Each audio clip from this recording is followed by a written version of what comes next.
अस्सलाम वालेकुम, good morning. Good morning everyone.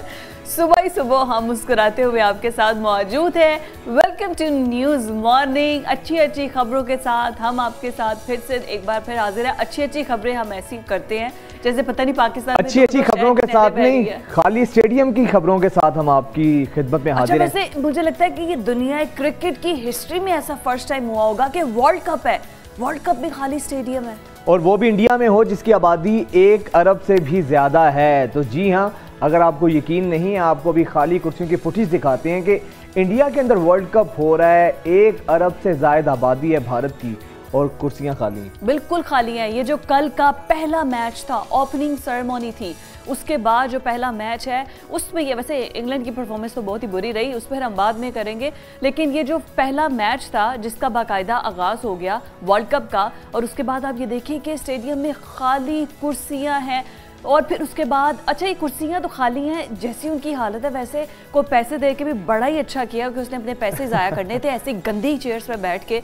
और उसके बाद आपको पता है आईसीसी इतना बरहमी का इजहार कर रहा है जे शाह पर और बीसीसीआई पर। उसके बाद ये कहा जा रहा है कि नहीं करना चाहिए ना, ये भारत उन्हीं का लाडला है ना, उन्हीं का लाडला है, तो आईसीसी को जितनी खिफत का सामना करना पड़ा है।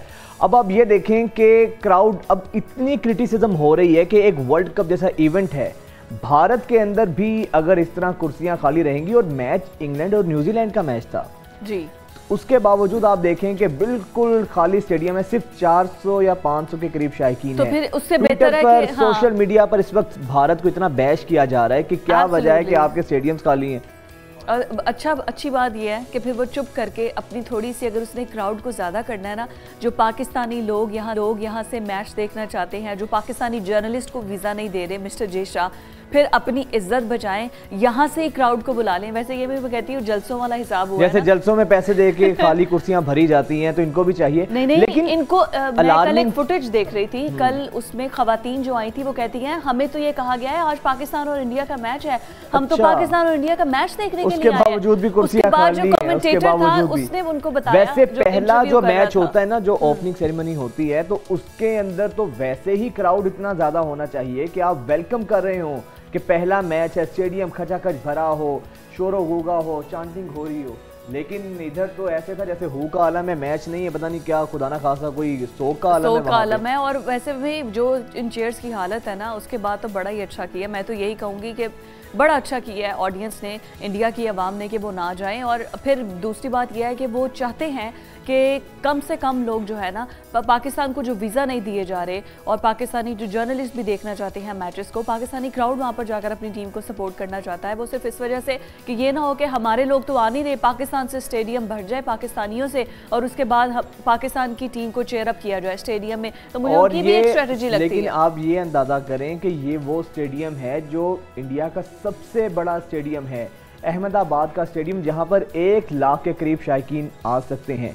इधर 1 लाख तो छोड़ें, 1000 भी नहीं हुए, 1000 के लोग भी नहीं हुए। इतनी भी बात नहीं है, वैसे 1000 तो हुए ही होंगे, लेकिन खाली कुर्सियां हैं। 1000 तो मेरे ख्याल सिक्योरिटी के लोग, जो आसपास के स्टाफ के लोग मिला के इतने हो गए होंगे, वरना आप देखें ना खाली कुर्सियां हैं। 10,000 लोग भी हों तो पता चलता है। तो ये है जनाब भारत की मेहमान नवाजी और भारत की तरफ से पहले मैच को वेलकम किए जाना। हम तो इसको इसी एंगल से देखेंगे। आप देखें ना कितनी है उसके अंदर, माइनॉरिटीज को आप हुकूक नहीं दे रहे हैं, उसके बाद आपके अंदर वो शिवसेना और अजीबोगरीब किस्म की हरकतें हो रही हैं। इतना बेरौनक वर्ल्ड कप का पहला मैच, इतने बुरे तरीके से मैच का होना, तो ये तो वैसे ही मोरल डाउन कर दिया देखने वालों का भी कर दिया। सोशल मीडिया पे भरा पड़ा है लोगों की गिले शिकवों से, गुस्सा निकाल रहे हैं। और हम नहीं, इंडियन मीडिया भी बहुत ज्यादा गुस्सा निकाल रहा है। बल्कि मैं तो कल इंडियन मीडिया को देख रही थी, उन्होंने जे शाह को जितना लतारा है, उन्होंने कहा कि क्या क्रेडिबिलिटी है इसकी, इसको तो कैरम बोर्ड का भी कोई बोर्ड चेयरमैन बोर्ड ना लगाए, आपने उसको बीसीसीआई का लगा दिया है। और आप सिर्फ अपनी, क्योंकि उनके वजीर शाह के बेटे हैं ना, वजीर दाखिला उनके वालिद, जो है वो वजीर दाखिला है, तो सिर्फ यही मेरिट है उनका। लेकिन इस सब के नताइज भी फिर आप देखें ना, जिस तरीके से भारत को खिफत का सामना करना पड़ा नहीं है, तो यही होगा ना। आप देखिए, आप फॉरनर्स को, चले पाकिस्तान से तो आपने गुस्सा निकालना था, पाकिस्तानियों को अच्छे से ट्रीट नहीं करना था, लेकिन बाकी टीमें, बाकी 9 टीमों को तो आप थोड़ा सा कोई ये मेरा ख्याल है कि पाकिस्तान और इंडिया के मैच में स्टेडियम भरेगा, बाकी इसी तरह की सूरत हाल का सामना करना पड़ेगा। चलें जी, हाईलाइट्स की जानिब बढ़ते हैं।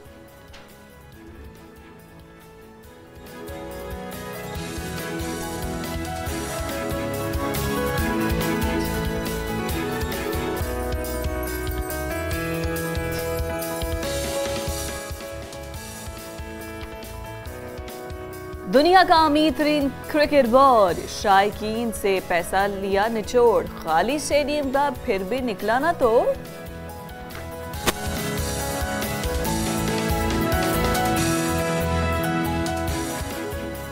सर्दियों में लोड शेडिंग, सरकार की है मुकम्मल तैयारी, आवाम पर पड़ेगा महंगाई का एक और बोझ।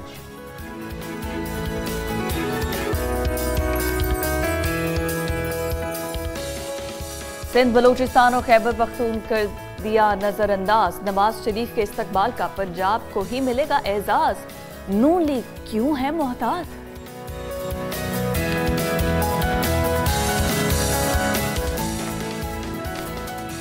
मेडिकल कॉलेजेस में दाखिला माफिया हो गया ताकतवर, यूएचएस को किसने कर दिया बेबस।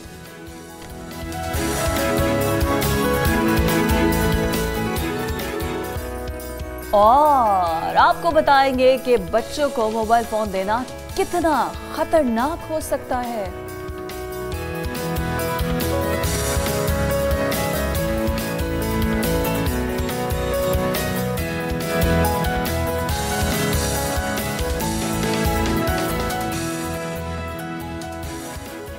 जनाब, ये थी हमारी आज की हाइलाइट्स, और हाइलाइट्स में भी आपको पता है कि हमारी टॉप स्टोरी जो है वो तो क्रिकेट की है।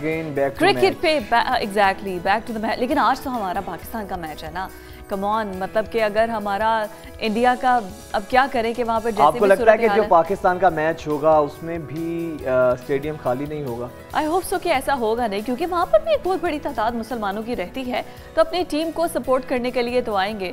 और फिर पाकिस्तानी फैंस तो फिर इंडिया में बहुत ज़्यादा आपने देखा नहीं है, बाबर आजम को, शाहीन आफरीदी को किस तरह से वेलकम कर रहे थे, होटल स्टाफ उनके जहाँ पर वो खाना खाने के लिए जा रहे थे वहाँ पर पिक्चर्स बना रहे थे। सबसे मजे की चीज़ ये लगी है कि जिस तरह भारतीय क्रिकेट बोर्ड ने हमारा दिल तोड़ा है वो अलग चीज़ है, लेकिन भारतीय अवाम ने दिल खुश किया है। जिस तरीके से कुशादा दिली के साथ वेलकम किया, होल हार्टेडली जिस तरीके से उन्होंने वेलकम किया है हमारी टीम को। क्रिकेट लवर्स हैं, ट्रू क्रिकेट लवर्स हैं, उन जिनको पता है कि अच्छे, भी यही होनी चाहिए। हाँ एग्जैक्टली, जो अच्छे बैट्समैन हैं, जो अच्छे बैटर हैं, जो अच्छे बॉलर्स हैं, जिनका एक दुनिया में नाम है, जिनको दुनिया पहचानती है कि ये वर्ल्ड के टॉप क्लास बैटर और बॉलर हैं, तो फिर क्यों नहीं क्रिकेट फैंस तो इंडिया में भी होंगे ना। तो वो जो पाकिस्तानी और कुछ इंडियन फैंस भी हैं, सारे पाकिस्तानी फैंस। एक और चीज़ होती है, जो राइवलरी होती है वो ग्राउंड की हद तक होती है, और ये जो हुकूमतें होती हैं ना, ये चाहे पाकिस्तान की हो या भारत की हो, ये अपने पॉलिटिकल इंटरेस्ट के लिए नफरतें भी पैदा करने की कोशिश करती हैं, लेकिन जो दोनों ममालिक की आवाम है वो क्रिकेट से लव करते हैं और उनके अंदर राइवलरी सिर्फ ग्राउंड की हद तक ही नजर आती है। एग्जैक्टली, इसी पर बात करने के लिए चौधरी अशरफ स्पोर्ट्स जर्नलिस्ट हमारे साथ मौजूद हैं, उनको प्रोग्राम में वेलकम करते हैं। चौधरी साहब, कहिएगा, खाली कुर्सियां रह गई हैं, किसी को दिया नहीं है इन्होंने पाकिस्तान के अंदर। और भारत से भी हमारे बड़े डिस्टिंग्विश गेस्ट, हमारे बड़े ज़बरदस्त स्पोर्ट जर्नलिस्ट हमारे साथ मौजूद हैं, और भारत की नुमाइंदगी भी होनी चाहिए ना। वैभव भोला साहब हमारे साथ भारत से मौजूद हैं। सबसे पहले वैभव साहब की जानिब पढ़ते हैं। वैभव साहब, welcome to news morning. Bharat में आप मौजूद हैं, हमारे जज्बात भारत में ही हैं जहां पर आप हैं इस वक्त। ये बताइएगा सबसे पहले, कल के अगर मैच की बात करें वैभव साहब, आपको क्या लगता है कि जो खाली कुर्सियां नजर आई, पहला मैच था, बड़ा फीका, बड़ा बदमजा सा मैच नजर आया। हमने देखा कि आपका मीडिया भी खुद बड़ा इस चीज पे क्रिटिसाइज कर रहा था भारतीय क्रिकेट बोर्ड को। देखिए, सबसे पहले तो बहुत बहुत शुक्रिया, आपने मुझे मौका दिया पाकिस्तान के न्यूज चैनल में आकर अपनी राय रखने का। तो मैं सबसे पहले आपकी जो मोहतरमा थी उनको एक चीज बता दूं कि उन्होंने बोला पाकिस्तान की टीम हैदराबाद में खेलने वाली है और जो मुसलमान है वो आकर अपनी टीम को सपोर्ट करने वाले हैं। तो मैं उनको बहुत क्लियर कर दूं कि हिंदुस्तान के भी जो मुसलमान है ना और हिंदू हैं, उनकी टीम एक ही है, उनकी टीम पाकिस्तान नहीं है, उनकी टीम इंडिया ही है और टीम इंडिया ही रहेगी। तो जो उन्होंने ये मुसलमान वाला एंगल डालना चाहा, नहीं वैभव, उन्होंने you just misread the situation। उसके बाद मैंने आपको बताया कि सिर्फ मुसलमान नहीं, सिर्फ जो पाकिस्तानी फैंस वहाँ पर मौजूद हैं वो भी सपोर्ट कर रहे हैं, जो इंडियन क्रिकेटर्स लवर्स हैं वो भी सपोर्ट कर रहे हैं, प्लस वो जिस रेस्टोरेंट में जा रहे हैं, जिस होटल में स्टे कर रहे हैं, वहाँ पर भी उनको वेलकम करने के लिए लोग मौजूद हैं। You just misread the situation। वो अपनी टीम को सपोर्ट करेंगे। तो मैं आपको क्लियर कर दूं, ये आपने गलत लाइन बोली है। जो हिंदुस्तान का मुसलमान है, चाहे हिंदू है चाहे सिख है, उसकी एक ही टीम है और वो टीम इंडिया है। ऐसा ही है, जाहिर बात है, उनका मुल्क भारत है, वो चाहे मुसलमान हो, उनका मुल्क भारत है। आपने ये क्यों बोला कि अपनी टीम को उन्होंने ये क्यों बोला? मैंने बोला क्रिकेटर्स को, वर्ल्ड क्लास क्रिकेटर्स को सपोर्ट कर रहे हैं, चाहे वो बाबर आजम है, चाहे वो विराट कोहली है, चाहे वो शाहीन आफरीदी है, वर्ल्ड क्लास क्रिकेटर्स को सपोर्ट कर रहे हैं वहां के फैंस। 2 मिनट पीछे जाके देखिएगा, नहीं आप अपनी वीडियो को 2 मिनट पीछे जाके देखिएगा। अच्छा, उसका कॉन्टेक्स्ट जरा दूसरा गया होगा। वैभव, इसमें तो कोई दो राय नहीं है। वैभव मेरी बात सुनिएगा, मैं आपको आगे बताता हूँ जो आपने, ठीक है, अब मैंने नहीं, अब आप मेरी बात सुनिए। जो आपने स्पेक्टेटर्स को लेकर बात की, हिंदुस्तान का जो स्टेडियम है नरेंद्र मोदी स्टेडियम, उसकी कैपेसिटी है 1,32,000 और आपका जो सबसे बड़ा ग्राउंड है उसकी कैपेसिटी है आई थिंक 30-35,000। नेशनल स्टेडियम जो आपका है, ये जरूर सच है कि जब मैच शुरू हुआ था तो बहुत ज्यादा फैंस नहीं थे, लेकिन जब पहली पारी कल खत्म हुई इंग्लैंड की, तब से लेके जब तक न्यूजीलैंड ने इस रन को चेज किया, 45 से 50,000 लोग स्टेडियम में मौजूद हो चुके थे। जितना कैपेसिटी वाला कोई स्टेडियम पाकिस्तान में नहीं है। तो कल से मैं देख रहा हूँ पाकिस्तान के मेरे कुछ जर्नलिस्ट भी हैं जिनको मैं जानता भी हूँ, कल से उन सभी को मिर्ची लगी हुई है। नहीं, आपका इंडियन मीडिया बड़ा इस चीज पे क्रिटिसाइज कर रहा है। आपका इंडियन मीडिया है वो भी इस पे बहुत बात कर रहा है। देखो, इंडियन मीडिया ने एक तरीके से अपनी बात रखी थी, लेकिन क्या होते हैं, फूफा होते हैं ना, वो शादियों में नाराज हो जाते हैं। तो पाकिस्तान की मीडिया, पाकिस्तान के लोग इस समय अब इंडिया की एक, अरे हमें तो वीजा ही नहीं मिल रहा। आप हमारे मेहमान हैं, हम आपको मॉर्निंग शो में वेलकम कर रहे हैं, हम एक हेल्थी टॉक चाहते हैं, हमें तो आप लोग वीजा ही नहीं दे रहे। हमें अगर वीजा दें तो हम अपनी आंखों से जाके देखें ना। हम तो सिर्फ इंडियन मीडिया जो रिपोर्ट कर रहा है, हम सिर्फ वही अपने ऑडियंस को दिखा रहे हैं। हम वहाँ पर थोड़ी थे जो हम पुप्पो की तरह नाराज हो। अरे दिल बड़ा कीजिए, अरे दिल बड़ा कीजिए। हमारा दिल बहुत बड़ा है, हमारा दिल बहुत बड़ा है और मेरा मानना है आप लोगों को वीजा मिलना भी नहीं चाहिए, क्योंकि आप लोगों ने क्या करना है, आप लोगों ने कुछ नहीं करना। वैभव, यही तो थोड़ी सी सोच है ना कि आप लोगों को वीजा मिलना भी नहीं चाहिए है। यही चीज क्रिकेट की स्पिरिट के खिलाफ है। आप माशाल्लाह, हमने आपको अपने चैनल पे एज ए गेस्ट लिया है, इसका आपको इज्जत दी है, लेकिन ये सोच तो गलत है। आपने कल आप लोगों ने कल एक ऐसा माहौल बना दिया कि भैया वर्ल्ड कप फेल हो गया, ओपनिंग फेल होगी। आज सुबह से भी आप ये जो शो कर रहे हैं, अरे ओपनिंग सेरेमनी तो की नहीं आपने, ज्यादा ये बात आपने तो ओपनिंग सेरेमनी की नहीं। चौधरी अशरफ साहब, आपने कुछ, चौधरी साहब कुछ आप ही बोलिए, समझाइए। आप मुझे बताएं, स्पोर्ट्स जर्नलिस्ट है आप, स्पोर्ट्स जर्नलिस्ट है आप, इंडिया से, पाकिस्तान से। चौधरी साहब, हमारे बड़े मोहतरम स्पोर्ट्स जर्नलिस्ट साहब, मेरी भी बात सुने। मैं भी लाहौर में यहाँ पर स्पोर्ट्स जर्नलिस्ट हूँ और पिछले 29 साल से स्पोर्ट्स को ही कवर कर रहा हूँ। कोई बात नहीं, ऐसा होता है। बात ये कि आपको सबसे पहले आपको वेलकम करते हैं हमारे शो में और आपका शुक्रिया कि आपने हमें वक्त दिया। बात ये है कि वर्ल्ड कप अभी आगाज है, जैसे जैसे आगे बढ़ेगा इसमें शायकीन क्रिकेट भी आएंगे, लोगों का जोश और जज्बा और भी बढ़ेगा। लेकिन ये बात एक सवालिया निशान जरूर थी कि जो इफ्तिताही तकरीब या इफ्तिताही मैच था उसमें बड़ी तादाद में लोगों को आना चाहिए था। नहीं आए, कोई बात नहीं। अब आगे जो टूर्नामेंट शुरू होगा उसमें हम कोशिश, हमारी ख्वाहिश है कि ये स्टेडियम जो आपका 1,32,000 वाला है ये फुल क्राउडेड से भरा हो और 14 तारीख को जो हमारा, आपको पता है कितने लोग थे स्टेडियम में जब मैच खत्म हुआ है? आपको पता है कल कितने लोग थे जब स्टेडियम में मैच खत्म हुआ? जी बिल्कुल, हमने मैच देखा। नहीं, क्या आप लोगों ने अपनी स्टोरी में ये दिखाया कि कल जब मैच खत्म हुआ उस समय जो हाईएस्ट कैपेसिटी एक टाइम पे थी 47,000 थी? अरे अच्छा, बात सुने ना, बात तो सुने, हम नहीं हो सकते। बात सुने। आप हमारा कल के प्रोग्राम भी अगर आपको मैं भेजूंगा उसका क्लिप शॉट, तो मैं आपको जरूर भेजूंगा, जिसमें मैंने ये कहा था कि अक्सर ये होता है जब किसी भी मुल्क में कोई दूसरी गैर मुल्की टीमें आके खेलती है ना, तो शायकीन क्रिकेट जो है ना, अरे आपका तो 5 बजे के बाद जो शुरू हुआ था पाकिस्तान, अरे आपके एशिया कप में जब पाकिस्तान, आपके तो जब एशिया कप में पाकिस्तान और नेपाल की टीम मैच खेल रही थी, मुल्तान में 100 लोग नहीं आए थे देखने के लिए। आप लोगों को तब तो बुरा नहीं लगा कि आपके तो अपने देश की टीम का मैच देखने लोग नहीं आते हैं। तो आई थिंक आप लोगों को भी, जो आप लोग हमारे लिए बोलते हैं ना, आप लोगों ने मुझे बताया ना, मैं आपको बताता हूँ, खत्म हुआ था, आप बता रहे हैं कि 47,000 वहां पे लोग थे।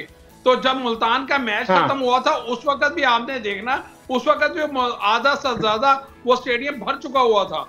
लेकिन यह तो सर शर्म आनी चाहिए ना, अगर आधा सा स्टेडियम भरा हुआ है, अगर आपके देश की टीम खेल रही है, पाकिस्तान की टीम क्रिकेट खेल रही है, एशिया कप खेल रही है, और उसके बाद भी 30,000 वाला स्टेडियम में 15,000 सिर्फ लोग हैं, तो शर्म आनी चाहिए। शर्म वाली बात नहीं है, हमारी आबादी 1 अरब नहीं है, आपकी आबादी 1 अरब है, पाकिस्तान की इतनी आबादी नहीं है, पाकिस्तान में छोटे-छोटे शहर तो आप लोग भी हो ना, 25-30 करोड़ में अगर क्या 30,000 25-30 करोड़ व्हाट यू थिंक के सब मुल्तान में चले जाते हैं। चुनाव जरूर ऐसा करें कि जिसमें ये शर्म और हया की बात हम तो नहीं आपसे कर रहे, लेकिन वहां नहीं मैं आपको नहीं, मेरे को ये शब्द इसलिए बोलने पड़ रहे हैं थोड़े से, हमारे जिस तरीके वाले एशिया कप को बात करते हैं, तो आपके आईपीएल में भी शुरू में जब मैचेस चले चौधरी अशरफ इससे निकल आते हैं, चौधरी साहब इससे निकल आते हैं, वैभव इससे हम निकल जाते हैं। हमारे तो आरसीबी का जो इवेंट होता है ना, आरसीबी के इवेंट में हमारे यहाँ पे लोग ज्यादा आते हैं आपके मैच में। हमारा तो आरसीबी का जब इवेंट लॉन्च हुआ था ना, तब उस दिन भी 30,000 लोग थे। तो सर ये जो कल से पाकिस्तान एक एजेंडा चला रहा है कि वर्ल्ड कप फेल हो गया, वर्ल्ड कप को देखने के लिए लोग नहीं आए, मजा नहीं आया, तो ये मुझे लगता है आप अपना भारतीय मीडिया देखें कि वो क्या कह रहा है। आप हमें कौन सा मीडिया, हमने तो किसी मीडिया ने देखा, इंडियन मीडिया सुनिए, इंडियन मीडिया ने खबर बताई थी, या पाकिस्तानी मीडिया उसको एजेंडे के तौर पर इस्तेमाल कर रहे हैं, ऐसा कुछ नहीं है। नहीं आप ये एजेंडे कर रहे हैं, अभी शो भी आप तो शो कर रहे हैं। अरे सर, और हमारी ख्वाहिश है कि हम लोगों को वीजा भी दिया जाए ताकि हम भी वहां पर जाके इन मैचेस को एंजॉय कर सकें। नहीं आप लोग अगर ऐसा शो करेंगे, डिबेट से निकल आते हैं वैभव, इस डिबेट से निकल आते हैं हम, कितने लोग थे या नहीं थे। चले ठीक है, हमारी बात गलत हो सकती है वैभव, हमारी बात गलत हो सकती है, कितने लोग थे या नहीं थे, इस डिबेट से निकलते हैं। लेकिन आपने फिर एंड ये जो बात की कि बहुत अच्छा किया पाकिस्तानी सहाफियों को वीजा नहीं मिली, आपको नहीं तो जरा अनजस्टिफाइड है जो सीजन स्पोर्ट्स जर्नलिस्ट है। देखो मैं आपको एक रियलिटी की एक बात बताता हूँ, अगर आप मुझसे कायदे की बात करेंगे ना, तो पाकिस्तान के काफी सारे जर्नलिस्ट हैं जिनसे मेरी लगातार बात हो रही है, और मैं लगातार उनके वीजा का अपडेट भी ले रहा हूँ। काफी मेरे वहाँ पे बहुत अच्छे कुछ मैं फ्रेंड्स भी कहूंगा जो मेरे बन गए थे। मैं पिछले 2 एशिया कप कवर किया हूँ, उनसे लगातार उनके वीजा के बारे में अपडेट ले रहा हूँ, और वो मुझे लगातार बता रहे हैं देखिए हम जरूर चाहते हैं आप लोग आए, आप लोगों की टीम यहाँ पे वर्ल्ड कप खेल रही है, उसका बड़ा अच्छा स्वागत हुआ है, और हम चाहेंगे आपके जो जर्नलिस्ट आएंगे हम उनका भी बड़ा अच्छा स्वागत करेंगे। कल मेरे एक जर्नलिस्ट से बात हो रही थी, वो मुझे बता रहे थे कि उनका वीजा ऑलमोस्ट प्रोसेसिंग में है, तो वो मुझे बता रहे थे कि वो लाहौर से अमृतसर आएंगे, पहले अटारी वाघा होते हुए, उसके बाद वो कोशिश कर रहे हैं कि अमृतसर से दिल्ली आएंगे, मुझसे मुलाकात करेंगे, और फिर उसके बाद वो हैदराबाद जाएंगे। तो अगर आप मुझसे क्रिकेट की बात करेंगे, अगर मुद्दों की बात करेंगे, तो मैं उस बारे में बात करूंगा, लेकिन मैं एजेंडा के हमेशा खिलाफ रहता हूँ। वैभव, हमने अपने स्टार्ट में ये कहा था कि जिस तरह इंडियन अवाम ने, इंडियन पब्लिक ने पाकिस्तानी टीम को वेलकम किया है, आपने वो भी सुना होगा अभी स्टार्ट का हमारा क्लिप, जिसमें हमने ये बात, मैंने आपकी वो बात बिल्कुल सुनी, मैंने वो बात बिल्कुल सुनी। और देखिए क्या होता है हमारे 2 देशों के बीच में, एक वो जो टेंशन वाला माहौल बहुत सालों से है वो रहेगा, तो आई थिंक हमें कोशिश करनी चाहिए, इन सब चीजों से हटकर बात करनी चाहिए। और ये भी सच है, देखिए हमने भी इस बारे में खबर की कि जब मैच कल शुरू हुआ तो ज्यादा लोग नहीं थे, और ऐसा होता है कि अगर मैं आपको गर्मी बताऊं, इस समय गर्मी बहुत ज्यादा है, तो गर्मी को देखते हुए इस समय कल एक वर्किंग डे भी था, वर्किंग डे वाले दिन एक तो सबसे पहले आपको वर्ल्ड कप का ओपनर नहीं रखना चाहिए। एक ये भी सवाल है कि अगर आप थर्सडे के दिन रखेंगे तो आदमी यहाँ पे काम पे जाता है, बच्चे स्कूल जाते हैं, और जो लेडीज होती है वो भी काम पे होती हैं, और अगर काम नहीं करी तो वो घर पे होती है, बड़ी जिम्मेदारी होती है सबके पास। तो ऐसे में आखिरी में अगर 45,000 लोग इंग्लैंड और न्यूजीलैंड का मैच देखने आ रहे हैं, तो आप ये मान के चलिए कि एक आखिरी में वो कहते हैं ना कि all well that's and well, तो जो ओपनिंग में लोग कम थे लेकिन एंड में बहुत अच्छा हुआ। और रही बात आप लोगों की आने की, ये फिर आपके जो क्रिकेट बोर्ड है उसको सोचना चाहिए था कि ये आपने बड़ा अच्छा वैलिड पॉइंट दिया है कि अगर वीकेंड पर मैम ये आईसीसी फिक्स करता है, हमारा क्रिकेट बोर्ड फिक्स नहीं करता ma'am. ICC BCCI stake holder तो है ना, रिक्वेस्ट तो कर सकता था ना मैम। बिल्कुल है मैम, बिल्कुल है, लेकिन आप ये मान के चले ना कि आपने वीजा का बड़ा अच्छा अपडेट दिया है कि वीजा प्रोसेस जो चल रहा है। चौधरी साहब अभी जैसे वैभव बता रहे हैं कि वीजा प्रोसेसिंग का सिलसिला शुरू हो चुका है और वो मुसलसल अपडेट भी इस बारे में ले रहे हैं, तो आप बताइए। अभी तक देखें मैं खुद कोशिश कर रहा हूँ कि मुझे भी इसी वीजे का इंतजार है। आपको पता है एक्रेडिटेशन आ गई, 2 बैचेस में वीजा मिलेंगे आपके जर्नलिस्ट को। अच्छा वो कब मिलेगा? बात ये है कि कब मिलेगा, क्योंकि हम आना चाहते हैं। आई थिंक मेरी जो बात हुई, मैं खुद पर्सनली आपको मिलना चाहता हूँ। सर मैं अहमदाबाद को 12 तारीख को पहुंच रहा हूँ पाकिस्तान में। मैम थैंक यू, आपका बहुत बहुत शुक्रिया। मैं 12 तारीख की सुबह अहमदाबाद पहुंच जाऊंगा। 12, 13, 14 तारीख को अहमदाबाद रहेंगे, 15 तारीख को वहां से वापसी होगी। और जहां तक मुझे अपडेट मिला है आप लोगों के जर्नलिस्ट से कि जो हाई कमीशन है आई थिंक वो आज या फिर मंडे को आपके वीजा इश्यूज कर देंगे और 2 बैचेस में वीजा दिए जाएंगे। पहले बैच को आई थिंक 33 लोग हैं, 33 लोगों को वीजा मिलेगा और उसके बाद फिर अगले बैचेस को वीजा मिलेंगे। और काफी सारे मतलब मैं इंतजार कर रहा हूँ, जैसे एजाज हैं, एजाज बाकरी हैं, सवेरा हैं, वो मेरी बहुत अच्छी मित्र हैं, सनाउल हक हैं, मिर्जा साहब है, लेकिन मिर्जा साहब शायद आ नहीं रहे, वो थोड़ा उनका हेल्थ का इश्यूज है, अगर वो भी आते तो बहुत अच्छा लगता। माजिद भट्टी साहब है, बहुत सारे लोग हैं जिनको हम एक्सपेक्ट कर रहे हैं, हमजा है, मतलब अबू बकर हैं, बहुत सारे लोग हैं कि जिनसे हम एक्सपेक्ट कर रहे हैं मिलने के लिए। हम एशिया कप में मिले और एशिया कप में हम लोगों ने सब में मिलकर एक साथ काम किया, पिछले एशिया कप में भी हमने किया था, तो अब सबका इंतजार है। आप लोग आएंगे, आप लोग देखिएगा, आप लोगों का उसमें भी आप लोगों से हमारी मुलाकात रही है वहां पर भी, तो आप लोगों के आप लोग आएंगे, जिस तरह से आपकी टीम का स्वागत हुआ ना, मैं आपको गारंटी देता हूँ उस तरह से आप लोगों का भी स्वागत होगा। मतलब कि हैदराबादी बिरयानी खाने को मिलेगी, हैदराबादी बिरयानी खाने को मिलेगी। मैम आपका मैं हैदराबाद में स्टे भी फ्री करवाऊंगा, आपको ताज भी रुकवाया जाएगा, चिंता मत करें आप हैदराबाद एक बार लैंड हो जाएंगे। वैभव वैसे ये मेजबानी हम भी आपकी कर सकते थे, अगर एशिया कप में आप हमारे पास आते तो यही होस्टिंग हम भी आपकी कर सकते। सुनिए मैं आपको बताऊं, आपको बता दूं, हैदराबाद में लैंड करने के बाद हमारे साथ अच्छा सलूक होगा।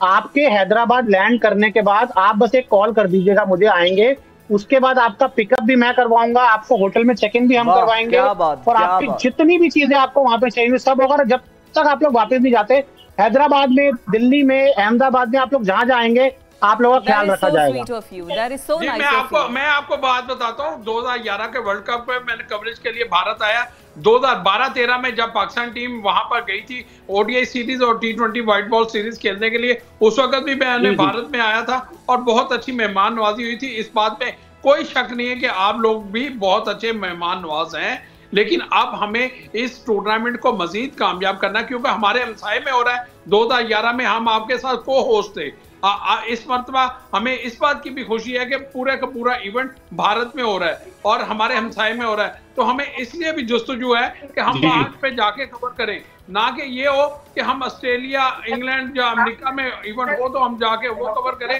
और अपने हमसाये में ना करें। नहीं सर, वहां पर भी इवेंट होना चाहिए, वहां जाएंगे तभी तो हम ऑस्ट्रेलिया इंग्लैंड घूम पाएंगे, वो भी इम्पोर्टेंट है करवाना। क्योंकि इंडिया तो हमने ऑलमोस्ट देखा ही है, हमने अभी तो वो भी इंडिया वैभव सारा हमारा टाइम इसी उसमें लग गया कि हम आएंगे वहां जाएंगे, लेकिन एक चीज अच्छी है कि at the end of the day आप दोनों में ये हुआ है कि तय कि जब जाएंगे अच्छे तरीके से वेलकम करेंगे। चौधरी साहब अब वैभव और आपको वेलकम करने के लिए तैयार है, ये तो एक अच्छी चीज हो गई। वैभव वैसे बहुत मजा आता कि वैभव बहुत मजा आता कि अगर एशिया कप में भी भारत पाकिस्तान आता तो एक बड़ी अच्छी फेस्टिविटी देखने को मिलती, हम भी मेजबानी में कम नहीं है किसी से। सर अब वो तो देखिए, जो एक कॉल लिया गया वो एशियन क्रिकेट काउंसिल का कॉल था कि जिस तरह से इस वर्ल्ड कप को शेड्यूल करवाया गया। अब देखिए 2025 में चैंपियंस ट्रॉफी आपको आईसीसी ने अलॉट की है। अब देखें यहाँ से 2 साल हैं चैंपियंस ट्रॉफी के होने में, अब उसमें क्या फैसले लिए जाते हैं, किस तरह से चीजें होती हैं। अगर देखिए होगी चैंपियंस ट्रॉफी तो जरूर इंडियन मीडिया भी वहां पर आएगी, इंडियन मीडिया भी इसको कवर करना चाहेगी।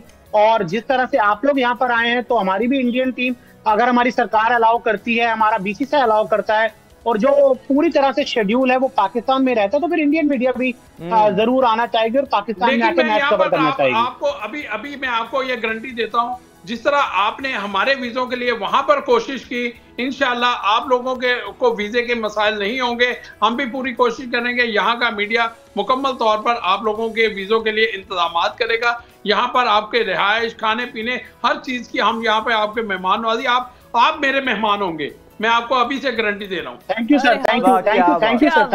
अरे कितना अच्छा है ना, ऐसे ही पाकिस्तान और इंडिया के दरमियान लेकिन आज अगर हम बात करें, अच्छा अभी हम लोगों ने बहुत अलग अलग मुद्दों पे की, लेकिन यार आप लोगों से मैं जानना चाहूंगा, देखिए कोई मैं यहाँ टांग नहीं खींच रहा हूँ, पाकिस्तान क्रिकेट टीम को पिछले 1 महीने में क्या हो गया है, मैं मिसबाउल हक साहब का भी सुन रहा हूँ और मैं हमेशा मानता हूँ कि पाकिस्तान की टीम जो रैंकिंग में नंबर 1 बनी थी ना, अफगानिस्तान को हराकर, ऑस्ट्रेलिया को सी टीम को हराकर, ये मैं हमेशा मानता हूँ। और मैंने एशिया कप की शुरुआत से पहले भी जितने भी पत्रकार वहां पे, चाहे आपके पाकिस्तान के थे चाहे हिंदुस्तान के थे, मैंने सभी को कहा था कि पाकिस्तान की टीम 50 ओवर में एक फ्रेजाइल टीम है, वो बहुत ही ना मतलब नाजुक टीम है, वो कभी भी मतलब कोलैप्स कर सकती है। और वही हमें एशिया कप से देखने को मिला। अभी जो 2 वार्म अप मैचेस हुए वहां पर भी इश्यूज रहे, अब असल में आप लोगों ने मेहमान नवाजी इतनी अच्छी कर दी है, आपने खाने खिला खिला के हमारे क्रिकेटर्स का ना मोराल कर दिया है, मोराल डाउन नहीं किया, उनको सुस्त कर दिया आपने। लेकिन इंशाल्लाह हम आपको सरप्राइज देंगे। हमारी टीम, आपको ये भी पता है कि पाकिस्तान के बारे में कहा जाता है कि बहुत अनप्रेडिक्टेबल है। परेशान होने की जरूरत नहीं है। अब आपको मैंने कल भी अपने प्रोग्राम में ये बात कही थी कि पाकिस्तान का अब रंग रूप अलग से नजर आएगा इंशाल्लाह। ये जो टूर्नामेंट आज से पाकिस्तान टीम का ऑफिशियल मैच आज से है, हाँ। आज आप देखेंगे पाकिस्तान टीम पूरे कॉम्बिनेशन के साथ मैदान में उतरेगी और आपको जो क्रिकेट देखना चाहते हैं आप, वो आपको देखने को मिलेगी और हमें भी वही इंशाल्लाह जरूर मिलेगी। हमें थोड़ा स्टार्ट होने में टाइम लगता है, रियली होप सो कि अब हम किक स्टार्ट हो गए हैं। तो पाकिस्तान का हमेशा से हिस्ट्री रही है, स्टार्ट हमारा रिंग कर होता है और आगे जाके हम लोग सरप्राइज देते हैं। बहुत शुक्रिया वैभव आपका, चौधरी अशरफ साहब आपका। इंशाल्लाह आपको दोबारा से हम रहमत देते रहेंगे। बहुत शुक्रिया आप दोनों का। नाज़रीन, मैच होना चाहिए, हार जीत होती रहती है, लेकिन जो स्पिरिट है वो रहनी चाहिए है। जो हारने वाली टीम है वो अपनी डिफीट को तस्लीम करे और राइवलरी जो है ग्राउंड की हद तक ही रहनी चाहिए। ब्रेक के बाद हाजिर होते हैं। ब्रेक के बाद एक दफ़ा फिर से आपको खुशामदीद कहेंगे। नाजरीन, हमारे मुल्क में जब भी कोई मौसम आता है ना, वेदर गर्मी आती है तो वो अपने साथ कुछ सौगातें लेकर आती है, कुछ तोहफे लेकर आती है। सर्दी आती है तो सर्दी अपने साथ कोई खास किस्म की सौगात लेकर आती है। नहीं, गर्मी में हमें बिजली मुयसर नहीं होती, गर्मियों में हमें गैस भी मुयसर नहीं है। हमारे तोहफे अब एक जैसे हो गए मौसम हाँ, का। पहले गैस सिर्फ सर्दियों तक नायाब होती थी, अब गर्मियों में भी गैस की किल्लत का सामना करना पड़ता है। और अब चूंकि सर्दियों की आमद है तो जो हमारे निगरान वज़ीर तवानाई मोहम्मद अली साहब हैं, उन्होंने ये खुशखबरी सुनाई है कि गैस की जो नेचुरल गैस है उसमें 30% कमी हुई है। हमें गैस की किल्लत का सामना होगा। और उसके साथ साथ उन्होंने ये भी कहा है फिजा कि 2 LNG जो LPG कार्गोज हैं वो मंगवाए गए हैं ताकि गैस की खपत को पूरा कर सकें। अब सर्दियों में गैस बहरान कितना होगा, कितने घंटे गैस आएगी, LPG वैसे ही बहुत महंगी है।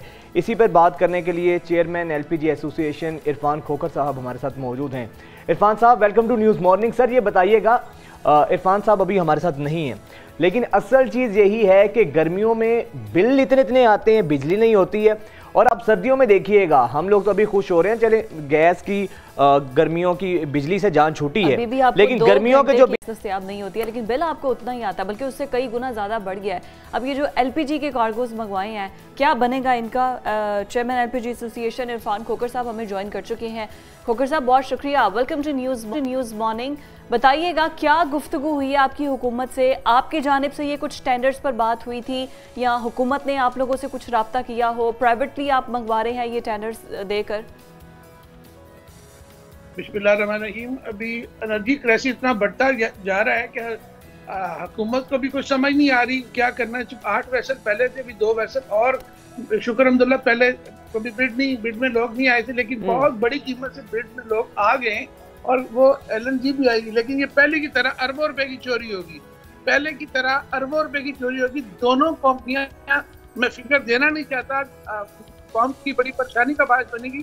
तो LPG के नाम पर इतनी ज्यादा चोरी चकारी हो रही है, दोनों कंपनी को डिफॉल्ट कर चुकी है। आप देखें इनकी हालत देखें कि हम LPG के ऊपर अरबों रुपया जो वो टैक्स दे रहे हैं, तो वो अरबों रुपया टैक्स की मद में या बाकी चीजों में मद में वो ऑलरेडी खा रहे हैं, या ये कह रहे हैं चोरी चकारी की मद में वो डिफॉल्ट कर रहे हैं। मेरी हुकूमत वक्त से गुजारिश होगी कि आप जिस तरह डॉक्टर आसमी के वक्त में पॉलिसी बनाई गई थी, कुदरती गैस को सिर्फ और सिर्फ इंडस्ट्री में ले जाएं या फर्टिलाइजर्स में ले जाएं या पावर में ले जाएं, तो फिर होगा। ये घरों के नाम पे जो लूट मार होती है या वोट के नाम पे जो कुदरती गैस की लूट मार होती है, इसको फौरी तौर पे बंद किया जाए। ये अच्छी बात नहीं है। आप देखेंगे दोनों। खोखर साहब, थोड़ा सा हमारे ऑडियंस को समझाने के लिए मैं थोड़ा सा एलेबोरेट कर दे। जो कुदरती गैस है वो कुछ सेक्टर तो घर के लिए इस्तेमाल होता है और कुछ हिस्सा उसका दे दिया जाता है जो सनती या जो भी शोबे में इस्तेमाल होती है उसमें इस्तेमाल किया जाता है। अब कहाँ पर आप कह रहे हैं कि लोग मार कर रहे हैं? देखिए, लूट मार जो होती है वो घरों में नहीं होती। वो तो बेचारे मासूम वो चोरी चिकारी का बिल भी पे करते हैं। घर वाले जो है वो चोरी चिकारी का बिल भी पे करते हैं। मसलन मैं और आप जो घर में कुदरती गैस इस्तेमाल करते हैं और जो अरबों रुपए की चोरी और जो सरको डेड है, मैं तो खैर समझता था कि ये 1500 अरब होगा, लेकिन वो इतनी बड़ी फिगर जो अभी केयर टेकर गवर्नमेंट आई उन्होंने दी है, मिनिस्टर पेट्रोलियम ने, और यकीन करें कि मेरी पूरी जिंदगी में 25 साल से मैं इस चीज़ों को देख रहा हूँ, लेकिन मेरी अकल दंग रह गई, यानी मेरे लिए होश उड़ गए। वो देख के अगर वो आवाम को पता चले कि ये हमारे साथ ये सुई गैस सेक्टर में, ये पेट्रोलियम सेक्टर में क्या हो रहा है, मैं ये कैटेगरी गवर्नमेंट ना आती तो ये बाकी जितनी गवर्नमेंट्स हैं वो सब के सब पर्दा डाल दी थी। लेकिन मैं फिर कहूँगा कि इस गवर्नमेंट ने ये जरूर किया है कि जो डॉलर्स को कंट्रोल किया उसे हम, मेरा दावा है कि एलएनजी की तरह हमें सपोर्ट करें, एलएनजी की तरह हमें ट्रीट करें। हम घर घर में कुदरती गैस से सस्ती गैस पहुंचाएंगे। और लेकिन इरफान खोखर साहब, आपने जिस तरह बात की है कि आपने कहा कि मेरी अकल दंग रह गई, इतने बड़े पैमाने पर चोरी हो रही है गैस की, तो सर हर शोबे में काली भेड़ें भी होती हैं, माफियाज भी होते हैं। आप एलपीजी एसोसिएशन के प्रेसिडेंट हैं, चेयरमैन हैं, तो सर ये बताइएगा, अक्सर तो एलपीजी के जो मालिकान होते हैं उनकी भी तो कहीं ना कहीं मिली भगत होती है, अकेला फर्द वाहिद के करने का काम तो ये नहीं होता है, तो कहीं ना कहीं अपनी सफ़ों में भी तो आपको देखना होगा, सेल्फ अकाउंटेबिलिटी करनी होगी कि कहाँ कहाँ ये मसले मसाइल हो रहे हैं गैस चोरी के। वजह तो आपने बड़ी अल्लाह बात की, लेकिन हमारे में गैस की चोरी नहीं है, हमारे में तो डकैती हो रही है।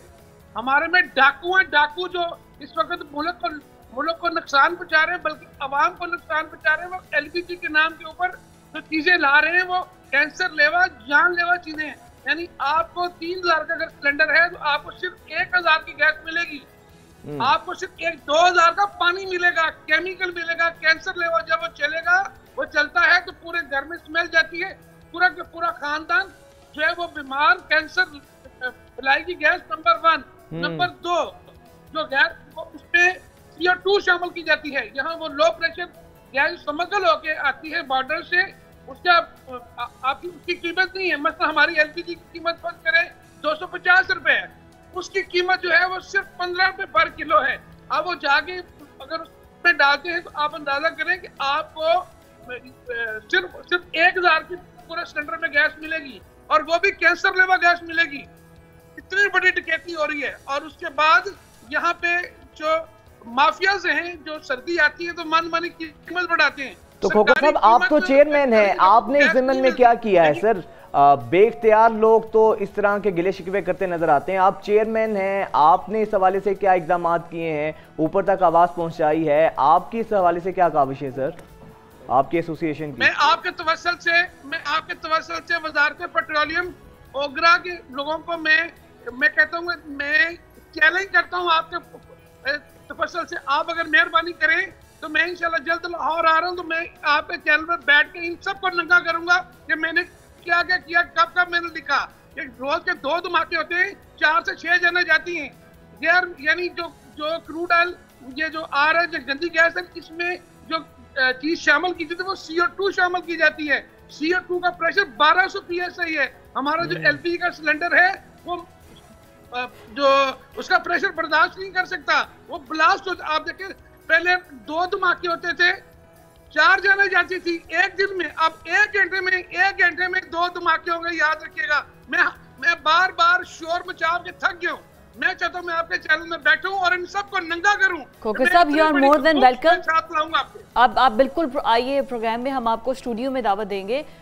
मुझे ये बताइएगा कि अभी ये जो आप सारी बात हमें बता रहे हैं, जो जिस किस्म की स्मगलिंग हो रही है, इसमें कौन लोग मुलव्विस हैं जो स्मगलिंग को रोक नहीं पा रहे? दूसरा ये कि जब आप चेयरमैन एलपीजी एसोसिएशन है, तो क्या आप लोग बाहर से एलपीजी इंपोर्ट करती हैं या ये गवर्नमेंट इंपोर्ट करती है? और जो गंदी गैस इंपोर्ट हो रही है जो कि कैंसर का बायस बन रही है, उसमें कौन लोग मुलव्विस हैं? हुकूमत की तरफ से जो इंपोर्ट की जाती है वो 2 टर्मिनल्स के ऊपर आती है, वो एक SNGC और एक SNGPL पे, वहाँ पे लैब लगी हुई है। किसी बॉर्डर पे कोई लैब नहीं लगी। बॉर्डर के ऊपर देखें, मैं और आप तो नहीं बैठे हुए, वो कैसे आ जाती है? अगर ताकतवर लोग लाते हैं ना, उसको पैसा खर्च करके लाते हैं। मैं और आप तो बॉर्डर की हिफाजत नहीं करते। लेकिन बात यह है कि कोई मुश्किलात है, आपको भी ऑनर करने में, कुछ मुझे बोलने में। बात यह है कि बॉर्डर पे आप और मैं तो नहीं बैठे हुए। सही बात है। तो बॉर्डर को रोकना मैंने और आपने नहीं है। तो गंदी जो स्मगलिंग चीज आ रही है, जानलेवा कैंसर के केमिकल आ रहे हैं, उनको रोकना मेरा और आपका सिर्फ फर्ज है, इसको उजागर करना। बल्कि मैंने ईरान के जो पाकिस्तान सफीर है, मैंने उनको भी खत लिखी है। अगर ये लोग बात है तो हम आपको भी, हमारा ईरान का बहुत अच्छा तल्लुक है। इंशाल्लाह ताला रहेगा। एनर्जी क्राइसिस में उन्होंने बहुत हिस्सा डाला है, लेकिन इस वक्त जो हमारे जो जानों को खतरा, घर घर में जो कैंसर लगा गैस पहुंच चुकी है, उसको हम खत्म करने के लिए, उसकी रोकथाम के लिए हम आखिरी हद तक जाएंगे। बिल्कुल ठीक है, बहुत शुक्रिया। इरफान खोकर साहब हमारे साथ मौजूद थे और ऐसे इश्यूज को तो हाईलाइट करना चाहिए क्योंकि इंसानी जानों के साथ तो किसी सूरत नहीं की है। और आप देखें ना कि एलपीजी गाड़ियों के अंदर जो सिलेंडर्स लगे होते हैं और आए रोज इन धमाकों के उसमें इजाफा हो रहा है। घरों में गैस के सिलेंडर जिनका भी ये जिक्र कर रहे थे तो वो इसी वजह से हो रहा है कि नाकिस गैस है और ये जो गैस सिलेंडर से कितनी जानें अब तक ज़ाया हो चुकी हैं। एब्सोल्युटली, गैस बहरान के जिक्र तो बहुत पीछे रह गया है, अब तो मसले ही और है। और फिर एक बहरान के ऊपर फिर करप्शन की जा रही है और फिर करप्शन के बाद इंसानी जानों से खेला जा रहा है। कुछ मजीद इश्यूज से बात करते हैं आफ्टर दिस ब्रेक। ब्रेक के बाद खुशामदीद कहते हैं, बात कुछ पॉलिटिक्स की और पॉलिटिक्स में भी वैसे सच a short break by the way. Anyways, अभी एकदम से प्रोग्राम का मूड थोड़ा सा चेंज करते हैं और कुछ पॉलिटिक्स की बात करते हैं। और पॉलिटिक्स में हम डिस्कस करने जा रहे हैं नवाज शरीफ की वापसी। नवाज शरीफ की वापसी के साथ साथ बाकी तमाम सूबे भी तो मुस्लिम लीग नून और पाकिस्तान का हिस्सा हैं और वहाँ पर भी जो उनके कायद हैं मुस्लिम लीग नून, वहाँ पर भी तो एक्टिव है ना। लेकिन पंजाब चूँकि उनका गढ़ है तो सारे के सारा फोकस पंजाब पे किया जा रहा है। लेकिन अगर PMLN की गवर्नमेंट आ जाती है तो बाकी सूबों को भी तो उन्होंने देखना है ना, तो फिर क्यों महरूम रखा जा रहा है बाकी पंजाब और KPK में ये तहरुक नजर आ रहा है। सिंध और बलोचिस्तान जो हैं बिल्कुल, और पंजाब के अंदर भी सिर्फ लाहौर की हद तक इस्तकबाल के हवाले से सरगर्मियां महदूद हैं। तो फिर अब क्या नवाज शरीफ साहब की वापसी अभी तक एक इब्हाम का भी शिकार है। अभी भी कुछ लोग कह रहे हैं कि शायद में भी मियां साहब ना आए, अब आते हैं। मुझे तो भी वैसे अभी भी यही लग रहा है। या तो हम लंदन जाके उनसे कंफर्म कर लें कि आप आ रहे हैं या नहीं आ रहे हैं। अभी तक अनसर्टेनिटी जो है ना बरकरार है। माजिद निजामी सीनियर सहाफ़ी हमारे साथ मौजूद है। माजिद साहब, welcome to news morning. Majid साहब, आपको क्या लगता है 21 अक्टूबर को मियां साहब आ भी रहे हैं या हो सकता है ये भी चांसेस हैं कि वो ना आए? अगर आते हैं तो फिर आप क्या समझते हैं, वर्कर्स अवामी सतह पर मोमेंटम है इतना कि मियां साहब के इस्तकबाल के लिए लाखों लोग बाहर निकलेंगे, वेलकम करेंगे, मीनारे पाकिस्तान बिल्कुल खचाखच भरा होगा? जी बहुत शुक्रिया। अभी तक मुस्लिम लीग नून की जो तंजीमी मुश्किलात हैं वो कम नहीं हुई और ऐसा लगता है कि 10 लाख लोगों को लाने का जो एक टारगेट पहले सामने आया था वो मुकम्मल नहीं हो सकेगा। उसकी बुनियादी वजह यह है कि गुज़िश्ता 16 माह में मुस्लिम लीग नून के अंदर जो शहबाज शरीफ ग्रुप है उसकी अमलदारी रही है। उन्होंने वजारतें संभाली हैं, उन्होंने हुकूमत का हिस्सा लिया है, लेकिन जो मियां नवाज शरीफ ग्रुप था या जिसे हम मरियम नवाज ग्रुप कहते हैं वो साइड लाइन रहा है। अब इशू ये है कि मियां नवाज शरीफ की वापसी से ऐसा लग रहा है कि शहबाज शरीफ ग्रुप साइड लाइन हो जाएगा और मियां नवाज शरीफ ग्रुप जो है वो सामने आएगा जिसकी क़यादत मरियम नवाज कर रही हैं।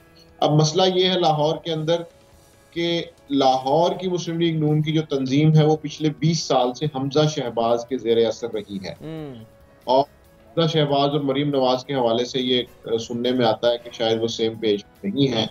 तो इसलिए लाहौर के अंदर मरियम नवाज को, कारकुन को मोबिलाइज करते हुए खासी मुश्किलात का सामना है और शायद इसीलिए जो पहले कहा जा रहा था कि मीनारे पाकिस्तान पे 10 लाख लोग लाए जाएंगे वो हदफ अब शायद अंदरूनी मीटिंग्स में कम कर दिया गया है। तो इसलिए एक तो महंगाई और पेट्रोल के मसाइल हैं वो तो अवाम के साथ मुंसलिक ही हैं, लेकिन मुस्लिम लीग नून को तंजीमी तौर पे भी अपने कई मसाइल को हल करना है जिसके बाद मियां का भरपूर इस्तकबाल मुमकिन हो सकेगा। बिल्कुल ठीक है, नवाज शरीफ का इस्तकबाल जो है वो मुमकिन हो सकेगा। But what do you think Nawaz Sharif की वापसी के साथ, जैसे कहा जा रहा है कि बड़ा एक पॉजिटिव इम्पैक्ट आएगा, मईशत बेहतर होगी हमारी, और वो 2013 और 18 वाला जो जिक्र करते हैं कि हमारी बहुत ज़्यादा वहाँ पर कारकर्दगी थी, तो व्हाट यू थिंक कि अभी वही कारकर्दगी दोबारा से आ सकेगी उनके वापस आने के बाद? ऐसा सब कुछ होगा? जी ऐसा खासा मुश्किल लग रहा है। उसकी वजह ये कि ना तो ये 2013 है ना ये 2018 है, बल्कि 2022 में जब मुस्लिम लीग नून की और पीपल्स पार्टी की हुकूमत आई उसके 16 महीने में जो हालात सामने आए हैं अवाम शायद उन्हें भूलने को तैयार नहीं हैं। इसलिए मैं नहीं समझता कि वो 2013 या 2018 की मिसालों पर यकीन करने को तैयार हैं। बल्कि उनका प्रेजेंट डे का मसला ये है कि उन्होंने महंगाई से निपटना है, उन्होंने कीमतों से निपटना है, उन्होंने बिजली के बिलों का हल निकालना है, गैस का हल निकालना है। तो शायद मुझे लगता है कि मियां नवाज शरीफ जब वापस आएंगे तो उन्हें एक बदला हुआ पाकिस्तान मिलेगा और वो इस खुशफहमी में ना रहे, वो इन नारों जीत लेंगे। इस काफी ज्यादा मेहनत की जरूरत है और 4 साल पहले, तकरीबन 3.5-4 साल पहले माजिद, बदला हुआ पाकिस्तान मिले या ना मिले, आपको लगता है कि अब की बार जो नवाज शरीफ आ रहे हैं ये भी बदले हुए नवाज शरीफ होंगे, या ये वही नवाज शरीफ होंगे जो माजी में वोट को इज्जत दो और मुझे क्यों निकाला कि गर्दान करते रहे हैं, कि या इनके भी शख्सियत में बदलाव आपको नजर आएगा? जी, फिलहाल तो इनकी रियासत के इदारों से ताल्लुकात ठीक हैं और किसी खराबी की तरफ नहीं जा रहे, इसलिए वोट को इज्जत दो की मुहिम अभी नहीं चलाई जाएगी।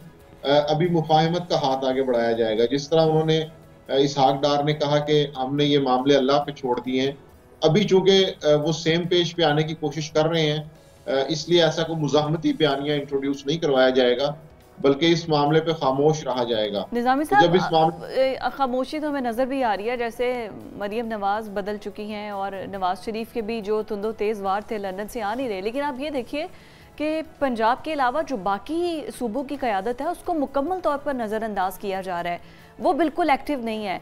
तो क्या ये जो नून लीग के अंदर बहुत ज़्यादा दरारें पड़ चुकी हैं, ये सब उसी की वजह से है?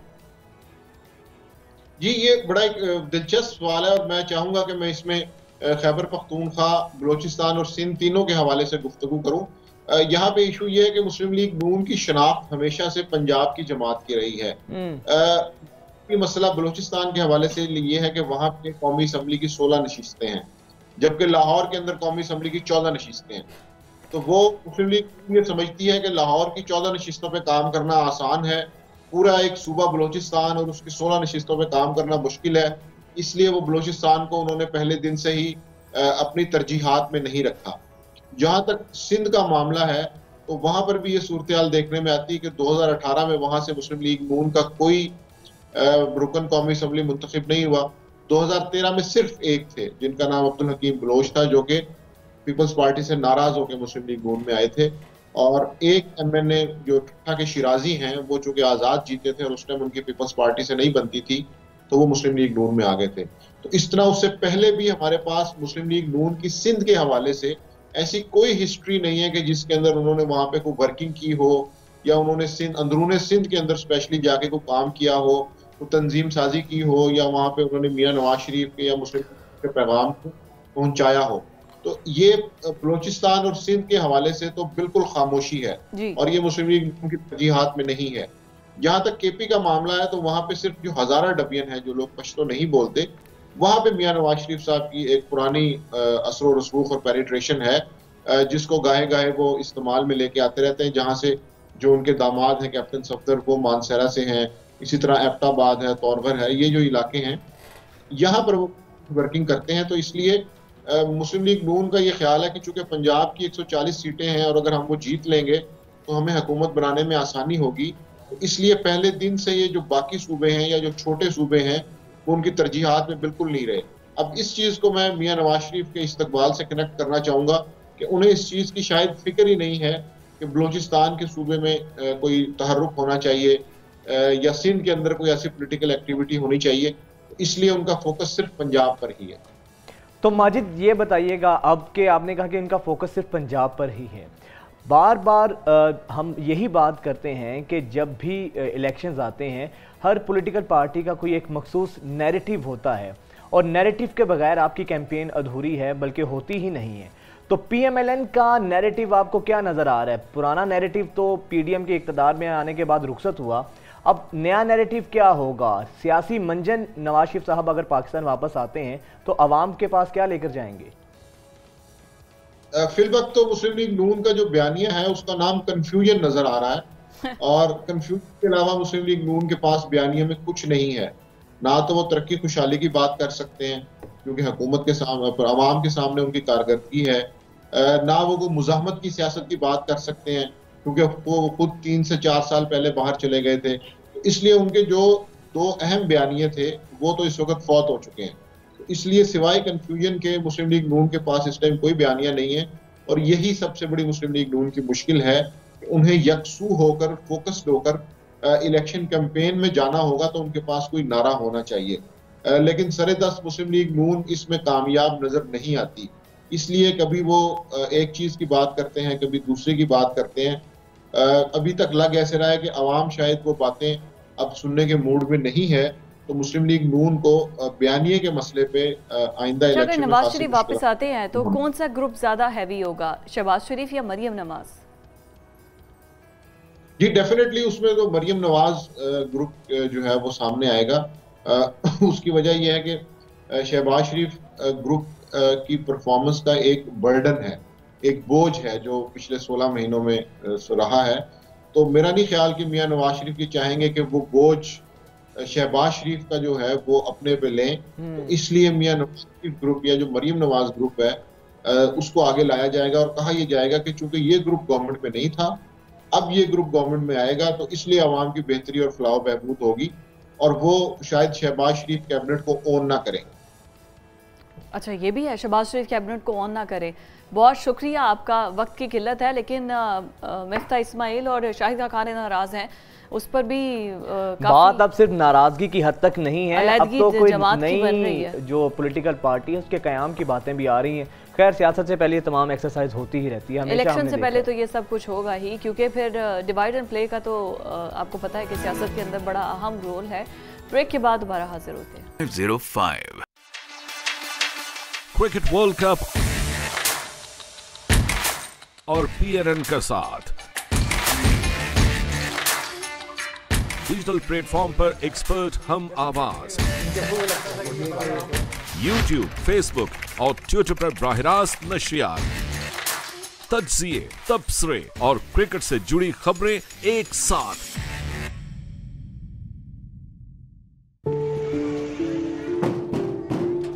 वालिदैन की लापरवाही और उनका पोलियो के कतरों से इनकार,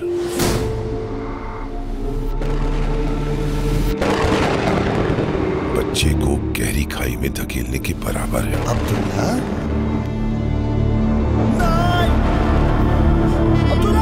क्या कोई अपनी गलती और लापरवाही की सजा अपने बच्चे को मजदूरी की सूरत में दे सकता है? जरा सोचिए, अपने बच्चे के लिए यह फैसला आपको करना है। पोलियो एक खतरनाक बीमारी है जिसका कोई इलाज नहीं, इसलिए पोलियो टीम जब भी दरवाजा खटखटाए अपने 5 साल तक के बच्चों को पोलियो के साथ साथ विटामिन ए के कतरे भी जरूर पिलवाएं। फैसला आज करना है अगर कल बच्चे को चलना है। सिर्फ खबर पढ़ देना कभी मेरा मकसद नहीं रहा। खबर की गहराई, उसकी सच्चाई जानने के लिए हमेशा वहां पहुंचे जहां खबर ने जन्म लिया। एक खबर वो है जो लोगों के दरमियान से निकलती है, एक रेडी वाले के मसाइल, एक दुकानदार के मसाइल, ये लोग जो इस पूरी मईशत का पहिया चलाते हैं, ये लोग जो मिलकर हुजूम बनते हैं और फिर शायद उसमें से कौम निकलती है। खबर ये हैं, इनमें से खबर बनती है, ये खबरें। लेकिन अफसोस कि अब खबरें सिर्फ बड़े ऐवानों, बड़ी बड़ी राहदारियों और बड़े कमरों तक महदूद रह गई। डूबती मईशत, महंगी बिजली, आटा, चीनी का बहरान, बड़े ऐवान की रुदाद या गरीब की आहो बुका, खबर का फर्क अब नहीं। मैं हूं उबैदुल्ला सिद्दीकी और आप देख रहे हैं PNN। लाहौर की उम्दा तरीन लोकेशन पर घर बनाना हुआ आसान। रिंग रोड से सिर्फ 2 मिनट की मुसाफत पर सोल सिटी लाहौर। LDA से मंजूर शुदा सोल सिटी लाहौर में तरक्याती काम तेजी से जारी हैं। मेन बुलेवार्ड पर ब्लैक टॉप का काम मुकम्मल कर दिया गया है, जबकि मेन गेट समेत मस्जिद की डेवलपमेंट का काम भी बहुत जल्द पाया तकमील तक पहुँच जाएगा। रिहायशी और कमर्शियल प्लॉट्स की महदूद बुकिंग जारी है। मजीद मालूमात के लिए राब्ता करें 042-111-768-505। सुप्रीम कोर्ट ने कैसे काम करना है ये डिक्टेट पार्लियामेंट को नहीं करना चाहिए। तो ये बात एक मुआशरे के लिए तबाहकुन है कि जजेस के बारे में ये तासुर हो जाए कि अब ये गैर जानिबदार जज नहीं है। मुज़ाकरात हो रहे हैं, नहीं हो रहे? मुज़ाकरात तो नहीं हो रहे, सिर्फ मजाक हो रहे हैं। इशू 3 रुकनी बेंच का है या फुल कोर्ट का है? वज़ीर-ए-आज़म शहबाज शरीफ साहब ने तो खुद फरमाया कि हमारे केस उन जजेस के सामने ना लगाएं जो हमारे मुखालिफ हैं। ये सियासत पाकिस्तान की किस तरफ जा रही है? कल्ट पॉलिटिक्स है। This is the real problem in this country. मुल्क का किस तरह दिवालिया इन्होंने निकाला, चलता हुआ एक मुल्क इनके हाथ में दिया। कौन होते हैं रेड लाइन लगाने वाले? देखिए प्रोग्राम पाकिस्तान टुडे आज रात 8:05 पर सिर्फ PNN पर।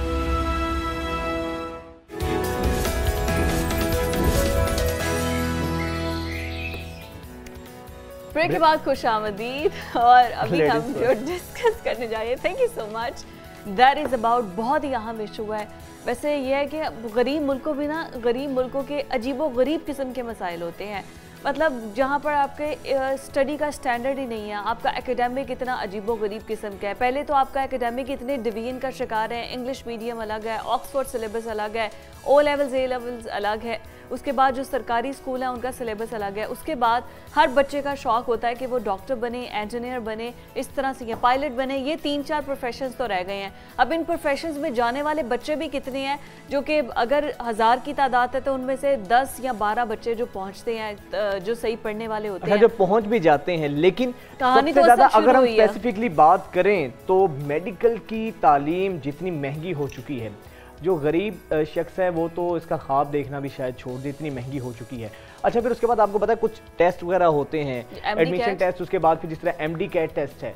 अभी गुज़िश्ता चंद अरसों में हमने देखा है कि ये जो प्राइवेट यूनिवर्सिटीज़ हैं मेडिकल की, इतनी भारी भरकम फीसिस हैं कि बेचारा गरीब जो भी या आम शख्स के लिए भी वहाँ पे तालीम हासिल करना मुश्किल है।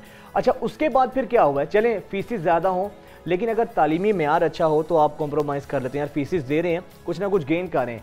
अब गुज़िश्ता चंद अरसों में हमने देखा है कि MD कैट के टेस्ट जो हैं वो बाकायदा लीक आउट हुए हैं, पैसे दिए जाते हैं, पर्चे बाहर आ जाते हैं। तो आप खुद अंदाज़ा लगाएं कि जब हमारा तालीमी निज़ाम इतना नाकिस होगा, जब मेरिटोक्रेसी की धज्जियां उड़ाई जाएंगी, जब आपका सिफारिश कल्चर रिश्वत होगा, तो फिर कैसे हम तवक्को कर सकते हैं कि एक स्टूडेंट जो है वो लाखों रुपया लगाकर कोई अच्छा डॉक्टर बनेगा, कुछ प्रोफेशन में अपनी सर्विसेज देगा। हैरानगी की बात यह है कि ये जो डॉक्टर्स हैं इन्होंने किसी की जान बचानी होती है।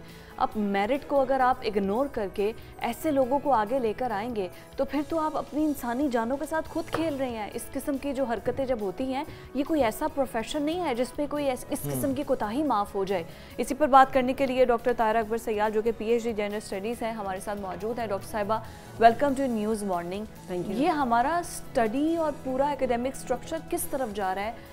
पहले तो ये MD कैट का कॉन्सेप्ट समझ नहीं आता कि MD कैट अगर कॉन्सेप्ट ले आए हैं जिसमें एक बार फिर से फिल्टर करना होता है उन स्टूडेंट्स को जो कि आगे मेडिकल की फील्ड को कंटिन्यू नहीं कर सकते हैं, लेकिन फिल्टर्ड भी हमने शायद मेरिट वालों को कर देते हैं और जिनके पास पैसे हैं, सिफारिश है, जो कि पर्चे ख़रीद लेते हैं, वो आगे चले जाते हैं। अरे एक्चुअली MD कैट का सिस्टम ना ये कोई पुराना नहीं है, बहुत रिसेंट ईयर्स में इंट्रोड्यूस किया गया था। अब इसके पीछे क्या पॉलिसी थी गवर्नमेंट की, what was the reason behind? Once a student get the marks, अच्छे नंबर लेके आ गया है, एक स्टैंप लग गई है, उसके बाद दोबारा से उसको कहा जाता है कि आप अपीयर हो, दोबारा से तैयारी करें।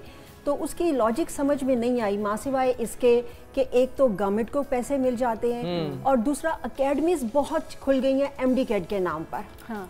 और वो एक सेशन के जो कि तकरीबन महीने का या ज़्यादा से ज़्यादा 35-40 दिन का होता है, वो 60,000 ले रही हैं। My God. तो ये उनकी भी काम, उनका भी शुरू हो गया, साथ गवर्नमेंट को भी पैसे मिलना शुरू हो गए। लेकिन नुकसान इससे सबसे बड़ा ये हुआ कि वो बच्चे जिन्होंने मेहनत की थी लेकिन किसी वजह से MD कैट में नंबर नहीं ले सके, बिकॉज 50% रेशो उन्होंने MD कैट की रख दी और 50% आपके मार्क्स की रख दी। तो due to any reason, any certain reason, अगर बच्चा नहीं ले पा रहा नंबर तो वो रह जाता है पीछे। तो इसलिए अगर आप कहें कि ये कोई लेवल है आपकी इंटेलिजेंस का, अच्छे IQ का या हार्ड वर्किंग का, दिस इज नॉट। अच्छा, यानी कि हम इसके ओरिजिन की अगर बात करें तो इसका मकसद फिर यही था कि कहीं ना कहीं कमर्शियली कोई जो है ना हमें इंटरेस्ट हो, एग्जैक्टली कुछ कमर्शियल इंटरेस्ट के लिए हमने ये टेस्ट को रखा। कुछ ऐसी ही रीजन इसके पीछे आई है। अदरवाइज MD कैट कर लेने से जो बच्चा FSC में ऑलरेडी नंबर अच्छे ले चुका है उसकी सेहत पे क्या असर पड़ा? ज्यादा नंबर अच्छे ले लेने से या तो गवर्नमेंट उसको 100% स्कॉलरशिप ऑफर कर दे, 50% ही कर दे, कोई तो फायदा हो, कुछ तो करे, कुछ नहीं करती। अच्छा, फिर जो एमडी कैट अपने साथ दीगर जो खराफात लेकर आया है, ये जो अब स्कैंडल सामने आ रहे हैं, ये डॉक्टर साहिबा क्या मामला है? आप तो बड़ी करीब से चीजों को देखती रही हैं। एक्चुअली इस दफे तो हद ही हो गई है।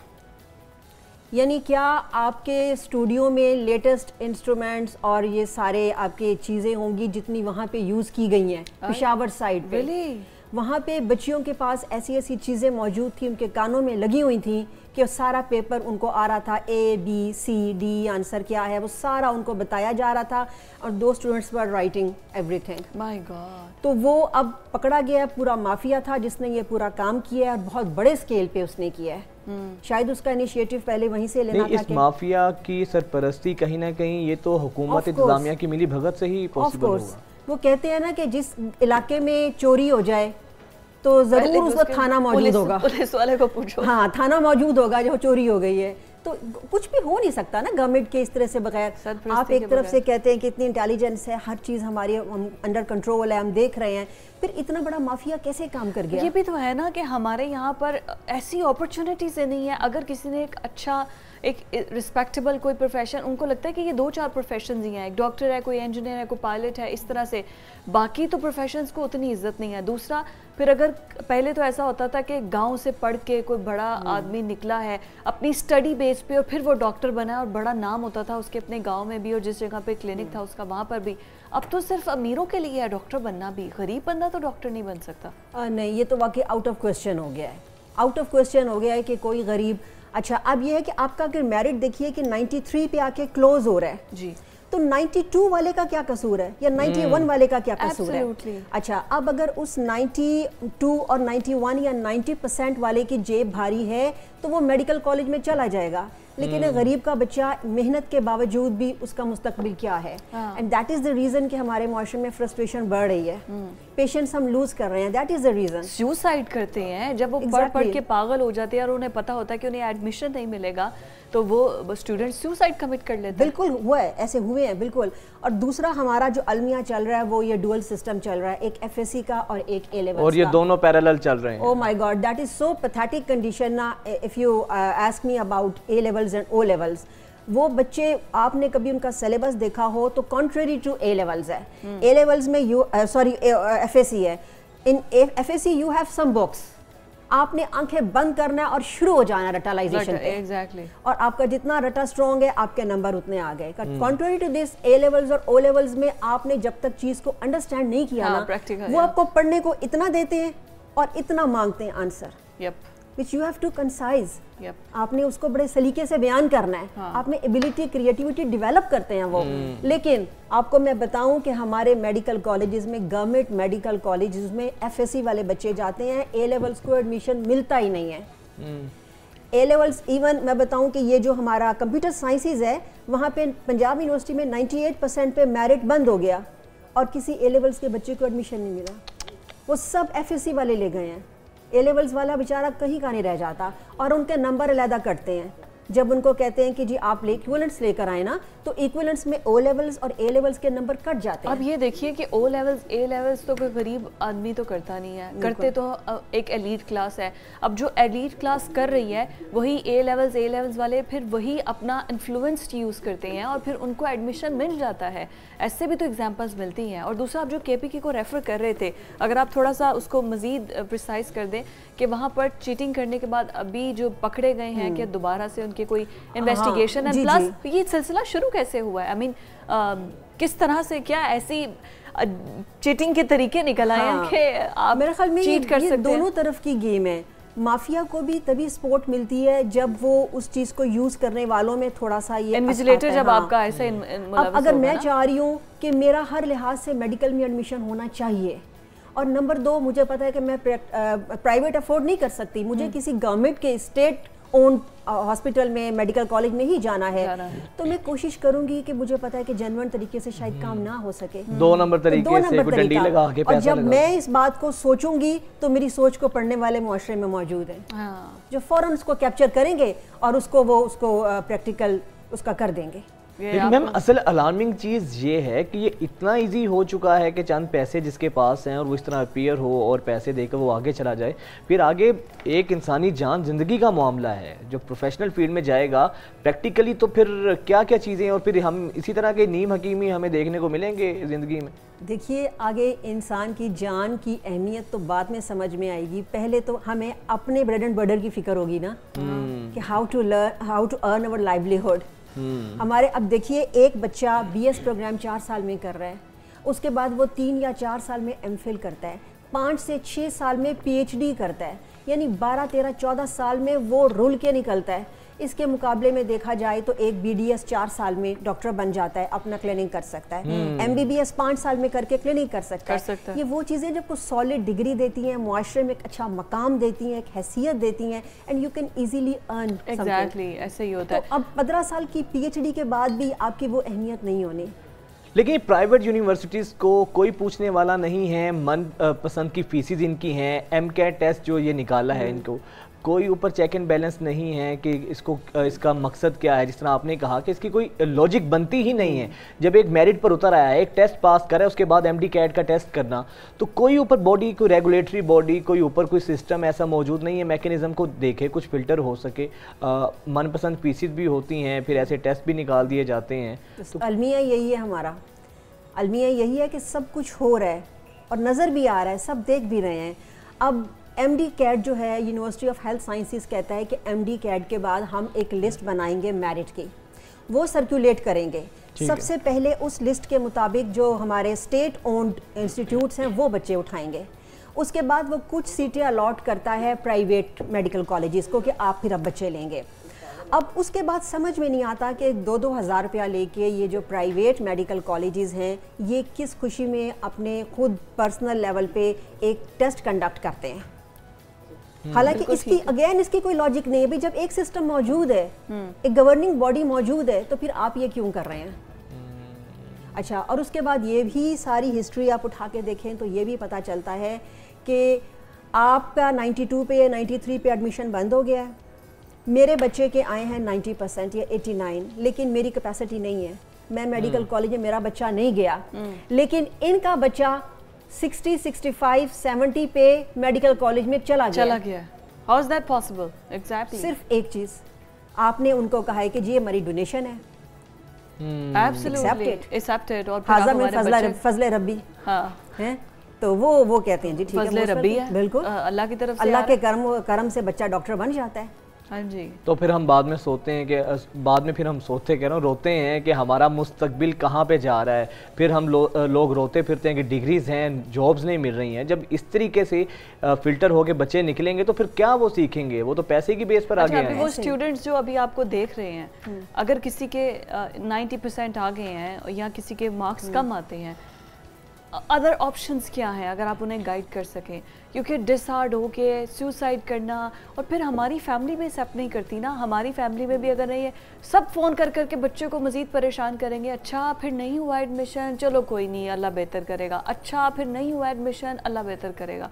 मतलब ये तो आपने माय गॉड। और ये वैसे भी ग्रेडिंग की भाग दौड़ में हम लोगों ने बिल्कुल जो है ना बच्चों को इतना स्ट्रेस में ले आए हैं कि ज़िंदगी मौत का मामला है। बेटे अगर तुमने अपने खाला के बच्चे से नंबर आगे ना लिए, हमारी नाक कट जाएगी, इज्जत का वो इतने डिप्रेशन में जाते हैं। उसके बाद फिर बच्चे जो कुछ करते हैं, सुसाइड तक वो करने पे आमादा हो जाते हैं। हर इदारे से आपको किसी न किसी प्रोफेशन की डिग्री मिलती है, लेकिन किसी इदारे से अच्छे किरदार साजी की डिग्री नहीं मिलती। वो इसीलिए हम कहते हैं ना कि हम शख्सियत परस्त हैं, शख्सियत शनास नहीं है। इसलिए कि हम ऐसे शख्सियत शनासी वाली कौम पैदा ही नहीं कर रहे। हम तो कहते हैं कि बस प्रेस्टिज करो, इसने जो बोल दिया गलत है, सही है, बस ठीक है, उसके पीछे। हालांकि वर्ड हमेशा एक यूज होता था तालीम और तरबियत। अब तरबियत तो बस आपके सामने आ गई ना, जो हो रही है। तो एक एकेडेमिया का उन्वान बन गई है, प्रैक्टिकल तो है ही कुछ नहीं है। यानी तकरीबन कोई हर साल हमारे जो सिर्फ FSC के, मैं A लेवल्स की बात नहीं कर रही, FSC के तकरीबन 40,000 बच्चा अपीयर होता है। उसमें से तकरीबन कोई 30 के करीब 3,000 के करीब बच्चा जो है ना वो फाइनल होता है। ठीक है। अच्छा, अब उसमें से 800 सीट ये सिर्फ देते हैं प्राइवेट को। अब आप अंदाज़ा करें कि उसके बाद कितने बच्चे हैं जो बाहर भी एडमिशन लेते हैं, ठीक है, अफोर्ड करते हैं, बाहर निकल जाते हैं, लेकिन इतना पैसा हमारा मुल्क से बाहर जाता है। बिल्कुल हम ब्रेन ड्रेन तो यहीं से शुरू कर देते हैं ना, यहीं से शुरू हो जाता, वहीं से शुरू हो गया। हमने अपना पैसा भी मुल्क से बाहर भेज दिया, साथ बच्चा भी मुस्तकबिल बाहर की डॉक्टरेट की डिग्री वो फिर बाहर ही रहेगा। अब अगर government, I am sorry to say, लेकिन गवर्नमेंट की प्रायोरिटीज में तालीम कहीं नहीं है, कहीं नहीं है। अगर ये बात होती तो आपको कोई याद पड़ता है कि कहीं हमारे मुल्क में कोई पिछले चंद सालों में कोई मेडिकल इंस्टीट्यूट बनाओ? असल में हमारे जो खुद जो जिसे कहना चाहिए प्राइम मिनिस्टर हैं या प्रेसिडेंट हैं या जो बड़े आला ओहदों पर फाइज हैं, उनमें से कौन डॉक्टर नजर आया इतने सालों में, या कौन पीएचडी डॉक्टर तो छोड़े, बात हमारे माजी में तो ऐसे वजीर तालीम रहे हैं जो मैट्रिक फेल थे। तो जब ये हमारा तालीमी मेयार होगा तो फिर हम क्या उनसे तवक्को कर सकते हैं। बहुत शुक्रिया डॉक्टर साहिबा आपके वक्त का, बहुत शुक्रिया। लेकिन असल चीज़ यही है कि जब हुकूमतों की, रियासतों की तरजीहात में तालीम नहीं होती है तो फिर तालीम का यही हाल होता है जो हो रहा है। पूरी दुनिया में कोई एक मिसाल पाकिस्तान के अलावा ऐसी नहीं है जहां पर अपनी ज़बान में तालीम ना दी जाती हो। हमारे यहाँ 2 इंतहाएँ हैं, 3 इंतहाएँ, O लेवल A लेवल अलग है। फिर हमारे जो प्राइवेट स्कूल्स हैं उनका एजुकेशन सिस्टम आप देख लें, फिर मदरसाज हैं, 3 पैरेलल एजुकेशन सिस्टम चल रहे हैं। तो फिर क्या आप एक सोच पैदा करेंगे, ना हमारा निसाब एक है, ना हमारा लिबास एक है, फिर ऐसी ही चीज़ें सामने आएंगी जो अब हम देखने को मिल रही हैं हमें। एक बड़ी और इसी किस्म की एक इंटरेस्टिंग खबर मैं आपसे शेयर करते जा रही हूँ, जो कि पाकिस्तान से नहीं है, इंडिया से है। इंडिया में हुआ ये है कि बाप और बेटी की हुई है लड़ाई। छोटी सी बच्ची 8 साल की, लड़ाई के बाद गुस्से में आके उसने अपने बाप को फरोख्त करने का इश्तिहार अपने घर के दरवाजे पर लगा दिया है। 2 लाख रुपए भारतीय, क्या क्रिएटिव आइडिया जो है बच्ची ने दिया। वालिद साहब से झगड़े के बाद जो है ना उसने अब्बा जी बेच डाले, अब्बा जी फॉर सेल है, फादर फॉर सेल है, और 2 लाख भारतीय रुपए जो है वो उन्होंने कीमत भी बड़ी माकूल सी लगाई है ताकि बस खरीद जाए। बड़ी कीमत लगाए उसको था कि शायद कोई ऐसा कोई खरीदार आए ना, तो 2 लाख उन्होंने इसलिए लगाया, इतनी इकोनॉमिकल कीमत लगाई है कि कोई भी आए बस अब्बा जी को ले जाए। अच्छा, उसके वालिद ने भी सोशल मीडिया पे उसने कहा शायद मुझे लगता है कि मैं अपनी बेटी के लिए काफी नहीं हूँ, तो कोई आए तो और मुझे ले जाए। मतलब ये बड़ा दिलचस्प किस्म का ना एक, अच्छा इतने क्रिएटिव आइडियाज ये बच्चों को ही ऐसे आते हैं। क्या बात है। और फिर ये भी लिखा है कि वो फिर जो आए पहले घंटी बजाए, ring bell for more information, यानी कि घंटी बजाए और फिर ज्यादा इन्फॉर्मेशन और अब्बा जान को ले जाए। जी, अब्बा जान से पीछा छुड़ाने के लिए। तो अब जो पेरेंट्स है ना वो बच्चों से पंगे ना लें। बच्चे अब बड़े जो है ना मॉडर्न हो गए हैं, बड़े क्रिएटिव बच्चे हो गए हैं।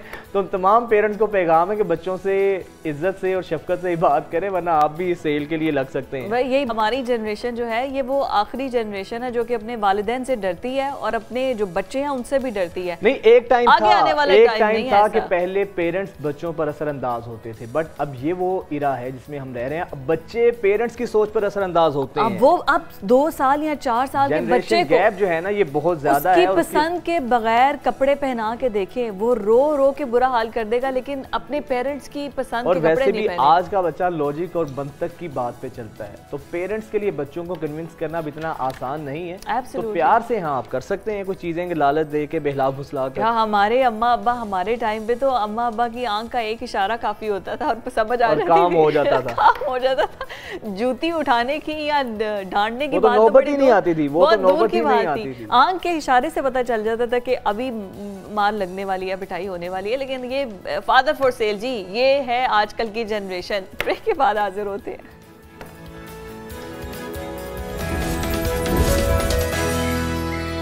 लाहौर की उम्दा तरीन लोकेशन पर घर बनाना हुआ आसान। रिंग रोड से सिर्फ 2 मिनट की मुसाफत पर सोल सिटी लाहौर LDA से मंजूर शुदा सोल सिटी लाहौर में तरक्याती काम तेजी से जारी है। मेन बुलेवार्ड पर ब्लैक टॉप का काम मुकम्मल कर दिया गया है, जबकि मेन गेट समेत मस्जिद की डेवलपमेंट का काम भी बहुत जल्द पाया तकमील तक पहुँच जाएगा। रिहायशी और कमर्शियल प्लॉट्स की महदूद बुकिंग जारी है। मजीद मालूमात के लिए राब्ता करें 042 111 768 505। वालिदैन की लापरवाही और उनका पोलियो के कतरों से इनकार,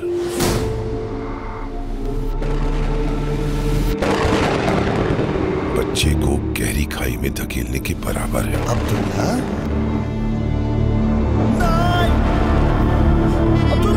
क्या कोई अपनी गलती और लापरवाही की सजा अपने बच्चे को माजूरी की सूरत में दे सकता है? जरा सोचिए, अपने बच्चे के लिए ये फैसला आपको करना है। पोलियो एक खतरनाक बीमारी है जिसका कोई इलाज नहीं, इसलिए पोलियो टीम जब भी दरवाजा खटखटाए, अपने 5 साल तक के बच्चों को पोलियो के साथ साथ विटामिन ए के कतरे भी जरूर पिलवाएं। फैसला आज करना है, अगर कल बच्चे को चलना है। Grow happy. बच्चों का खेलना, कूदना, पढ़ना फ्यूल होता है उनकी टमी से। Grow happy. Grow happy. It's so nice to grow happy. Nestle Lactogrow में मौजूद कम्फर्टस ग्रो बच्चों के पेट को रखे महफूज, पुरसुकून और इनके हाजमे को बेहतर बनाने में मदद करे।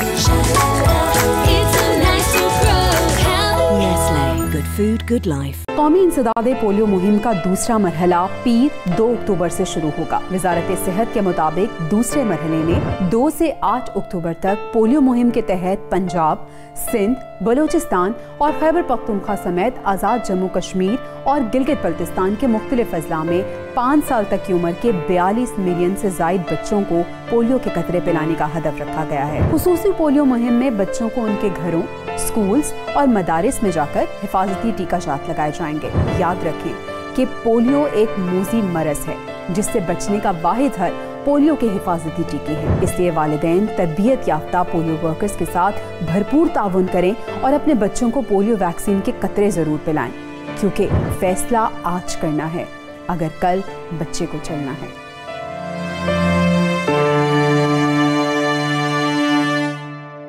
लाहौर की उम्दा तरीन लोकेशन पर घर बनाना हुआ आसान। रिंग रोड से सिर्फ 2 मिनट की मुसाफत पर सोल सिटी लाहौर। LDA से मंजूर शुदा सोल सिटी लाहौर में तरक्याती काम तेजी से जारी हैं। मेन बुलेवार्ड पर ब्लैक टॉप का काम मुकम्मल कर दिया गया है, जबकि मेन गेट समेत मस्जिद की डेवलपमेंट का काम भी बहुत जल्द पाया तकमील तक पहुँच जाएगा। रिहायशी और कमर्शियल प्लॉट्स की महदूद बुकिंग जारी है। मजीद मालूमात के लिए राब्ता करें 042 111 768 505। सुप्रीम कोर्ट ने कैसे काम करना है ये डिक्टेट पार्लियामेंट को नहीं करना चाहिए। तो ये बात एक माशरे के लिए तबाहकुन है कि जजेस के बारे में ये तासुर हो जाए कि अब ये गैर जानिबदार जज नहीं है। मुज़ाकरात हो रहे हैं, नहीं हो रहे? मुज़ाकरात तो नहीं हो रहे, सिर्फ मजाक हो रहे हैं। इशू 3 रुकनी बेंच का है या फुल कोर्ट का है? वज़ीर आज़म शहबाज शरीफ साहब ने तो खुद फरमाया कि हमारे केस उन जजेस के सामने ना लगाए जो हमारे मुखालिफ। ये सियासत पाकिस्तान की किस तरफ जा रही है? कल्ट पॉलिटिक्स है।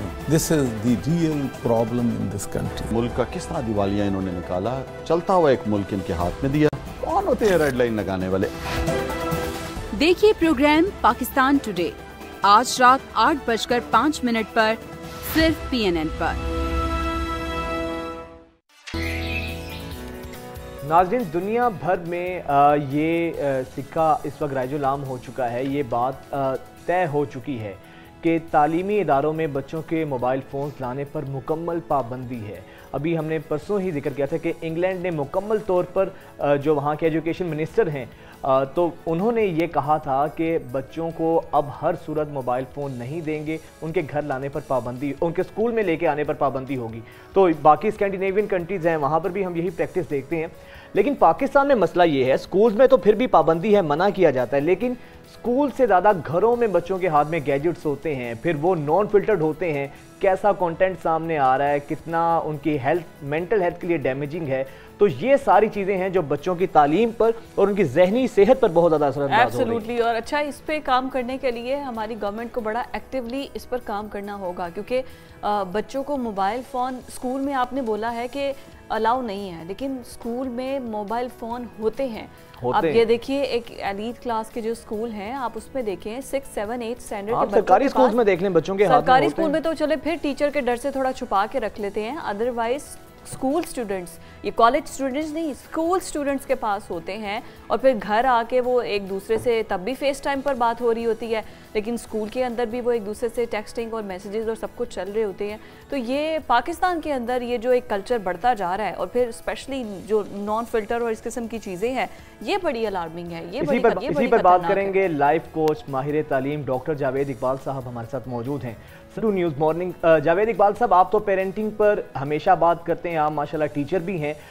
सर, क्या वजह है, आपको क्या लगता है कि स्कूल्स पर बैन तो करने की बात की जाती है, लेकिन जो घरों में बच्चों के हाथों में मोबाइल फ़ोन्स पेरेंट्स खुद देते हैं, खुद उनको लेकर देते हैं, जब बच्चा घर में हर वक्त मोबाइल फ़ोन यूज़ करेगा, ये गैजेट्स देखेगा, तो स्कूल लेके जाने में उसके लिए क्या कबाहत है सर? जी बहुत बहुत शुक्रिया, अस्सलाम वालेकुम। देखिए, हमारे यहाँ एक बहुत बड़ा मसला है कि कवानीन तो सारे मौजूद हैं। मिसाल के तौर पर पाकिस्तान के कानून के मुताबिक आप हेलमेट के बगैर मोटरसाइकिल नहीं चला सकते, लेकिन अभी आप बाहर निकल के अपने स्टूडियो से सड़क पे देखिए, शायद ही कोई मोटरसाइकिल सवार हो जिसने हेलमेट लिया हो और वो आराम से गुजर के जा रहा होगा और कोई प्रॉब्लम नहीं है। पिछले बहुत अरसे से 20-30 साल से हमने अपनी ऐसी नस्ल तैयार कर ली है और अब इस तरीके से तरबियत में फुकदान पैदा कर लिया है कि हम कानून को तोड़ने में फ़ख्र महसूस करते हैं, कानून को इख्तियार करने पर फ़ख्र महसूस नहीं करते। तो इसलिए ये जो बात है ना कि बरतानिया के वजीर तालीम ने कहा कि अब स्कूल के अंदर मोबाइल नहीं होंगे, तो फिर अगले दिन मोबाइल नहीं होंगे। लेकिन हमारे यहाँ आपकी हुकूमत ये पॉलिसी बना भी दे तो फिर भी कोई गारंटी नहीं है कि अगले दिन मोबाइल नहीं होंगे, वो फिर भी लोग उसको करेंगे। तो इसलिए ये बुनियादी तौर पर एक तरबियत का फुकदान है जिसमें कानून पर अमल ना करना और हट धर्मी इख्तियार करना ये हमारे मिजाज का हिस्सा है। वो हमें सिर्फ मोबाइल नहीं, जिंदगी के सारे एस्पेक्ट में नजर आ रहा है। जहां तक आपने ये कहा कि हुकूमत को बहुत काम करना पड़ेगा, तो काम करने से पहले हुकूमत को अपनी प्रायोरिटी सेट करनी पड़ेंगी कि कौन सी चीज़ नंबर 1 है, कौन सी चीज़ नंबर 2 है। मेरे ख्याल में जो मसाइल हमें टीवी में और टॉक शोज वगैरह पे नजर आ रहे हैं, डॉक्टर साहब यहाँ पर तो सब कुछ ही 2 नंबर है, हम हुकूमत से 1 नंबर काम की क्या ही तवक्को करें। जी हाँ, बस मैं ये अर्ज कर रहा था कि हमें हुकूमत से ये तवक्को है कि हुकूमत की प्रायोरिटीज में से सबसे बड़ी प्रायोरिटी ये होनी चाहिए कि हम अपने अवामुन्नास की क्या तरबियत करना चाहते हैं, हम अपने केसेस कैसे ख़त्म करवाएं, हम चोरों को कैसे रिलीफ दें। सर, प्रायोरिटीज़ तो ये हैं, तालीम और सेहत कहाँ प्रायोरिटी है?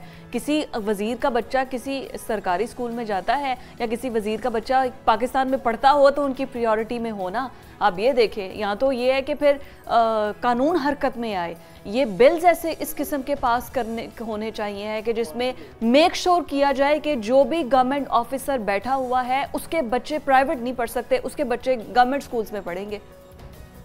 जी, तो ये जो हमारी ये वाली ख्वाहिशात है ना, जो जिसका इजहार आप कर रही हैं बेटा, ये इन ख्वाहिशात को तब्दील करने के लिए जिन लोगों ने कवानीन बनाने हैं वो एक्चुअली ये कवानीन ना बनाने के बेनिफिशियरी हैं। कोई अपने हाथ से तो अपने हाथों को नहीं काटता ना, अपने पैरों पे तो कोई कुल्हाड़ी नहीं मारता। अगर ये सब चीजें बन जाएं तो वो सारे जो मजे और ऐश है वो खत्म हो जाएगी। इसलिए मेरा ये ख्याल है कि इस बात को टच करने की बजाय अब हम ये बात सोचें कि हमें करना क्या चाहिए। देखिए, एक अप्रोच है जो टॉप टू बॉटम अप्रोच है, जिसमें हम इंतजार कर रहे हैं कि कोई मसीहा आएगा ऊपर से आकर हमें ठीक करेगा। क्योंकि वो कोई मसीहा नहीं आ रहा, तो इसलिए एक बॉटम टू टॉप अप्रोच है, जिसका मतलब है तमाम अफराद और फिर अफराद फर्द फर्द मिल के सारे एक मुआशरा बनता है, उनके अंदर ये सोच उजागर की जाए कि हमारी प्रायोरिटी क्या है। और किसी भी मुआशरे का जो यूनिट होता है वो खानदान होता है। अगर हम हुकूमत और रियासत को नहीं समझा सकते तो हम कम से कम उस एक छोटे यूनिट को समझा सकते हैं। मसलन ये वजाहत का एक खानदान है, तो वजाहत अपने खानदान में, आप बेटा अपने खानदान में और मैं अपने खानदान में, अपने खानदान को पकड़ के उनको इस बात की तरबियत दे सकूं कि मुझे क्या करना है। और उसमें ये है तरबियत कि हमारे जितने बच्चे हैं छोटे, उन सब को हमने आर्टिफिशियल एनवायरनमेंट की बजाय नेचुरल प्रोवाइड करना है। चले हाँ, जो चीजें साइबर वर्ल्ड के अंदर मौजूद हैं, अगर बच्चे साइबर वर्ल्ड में रहेंगे तो उनका अपनी फिजिकल वर्ल्ड जो है वो डेवलप नहीं हो पाएगी।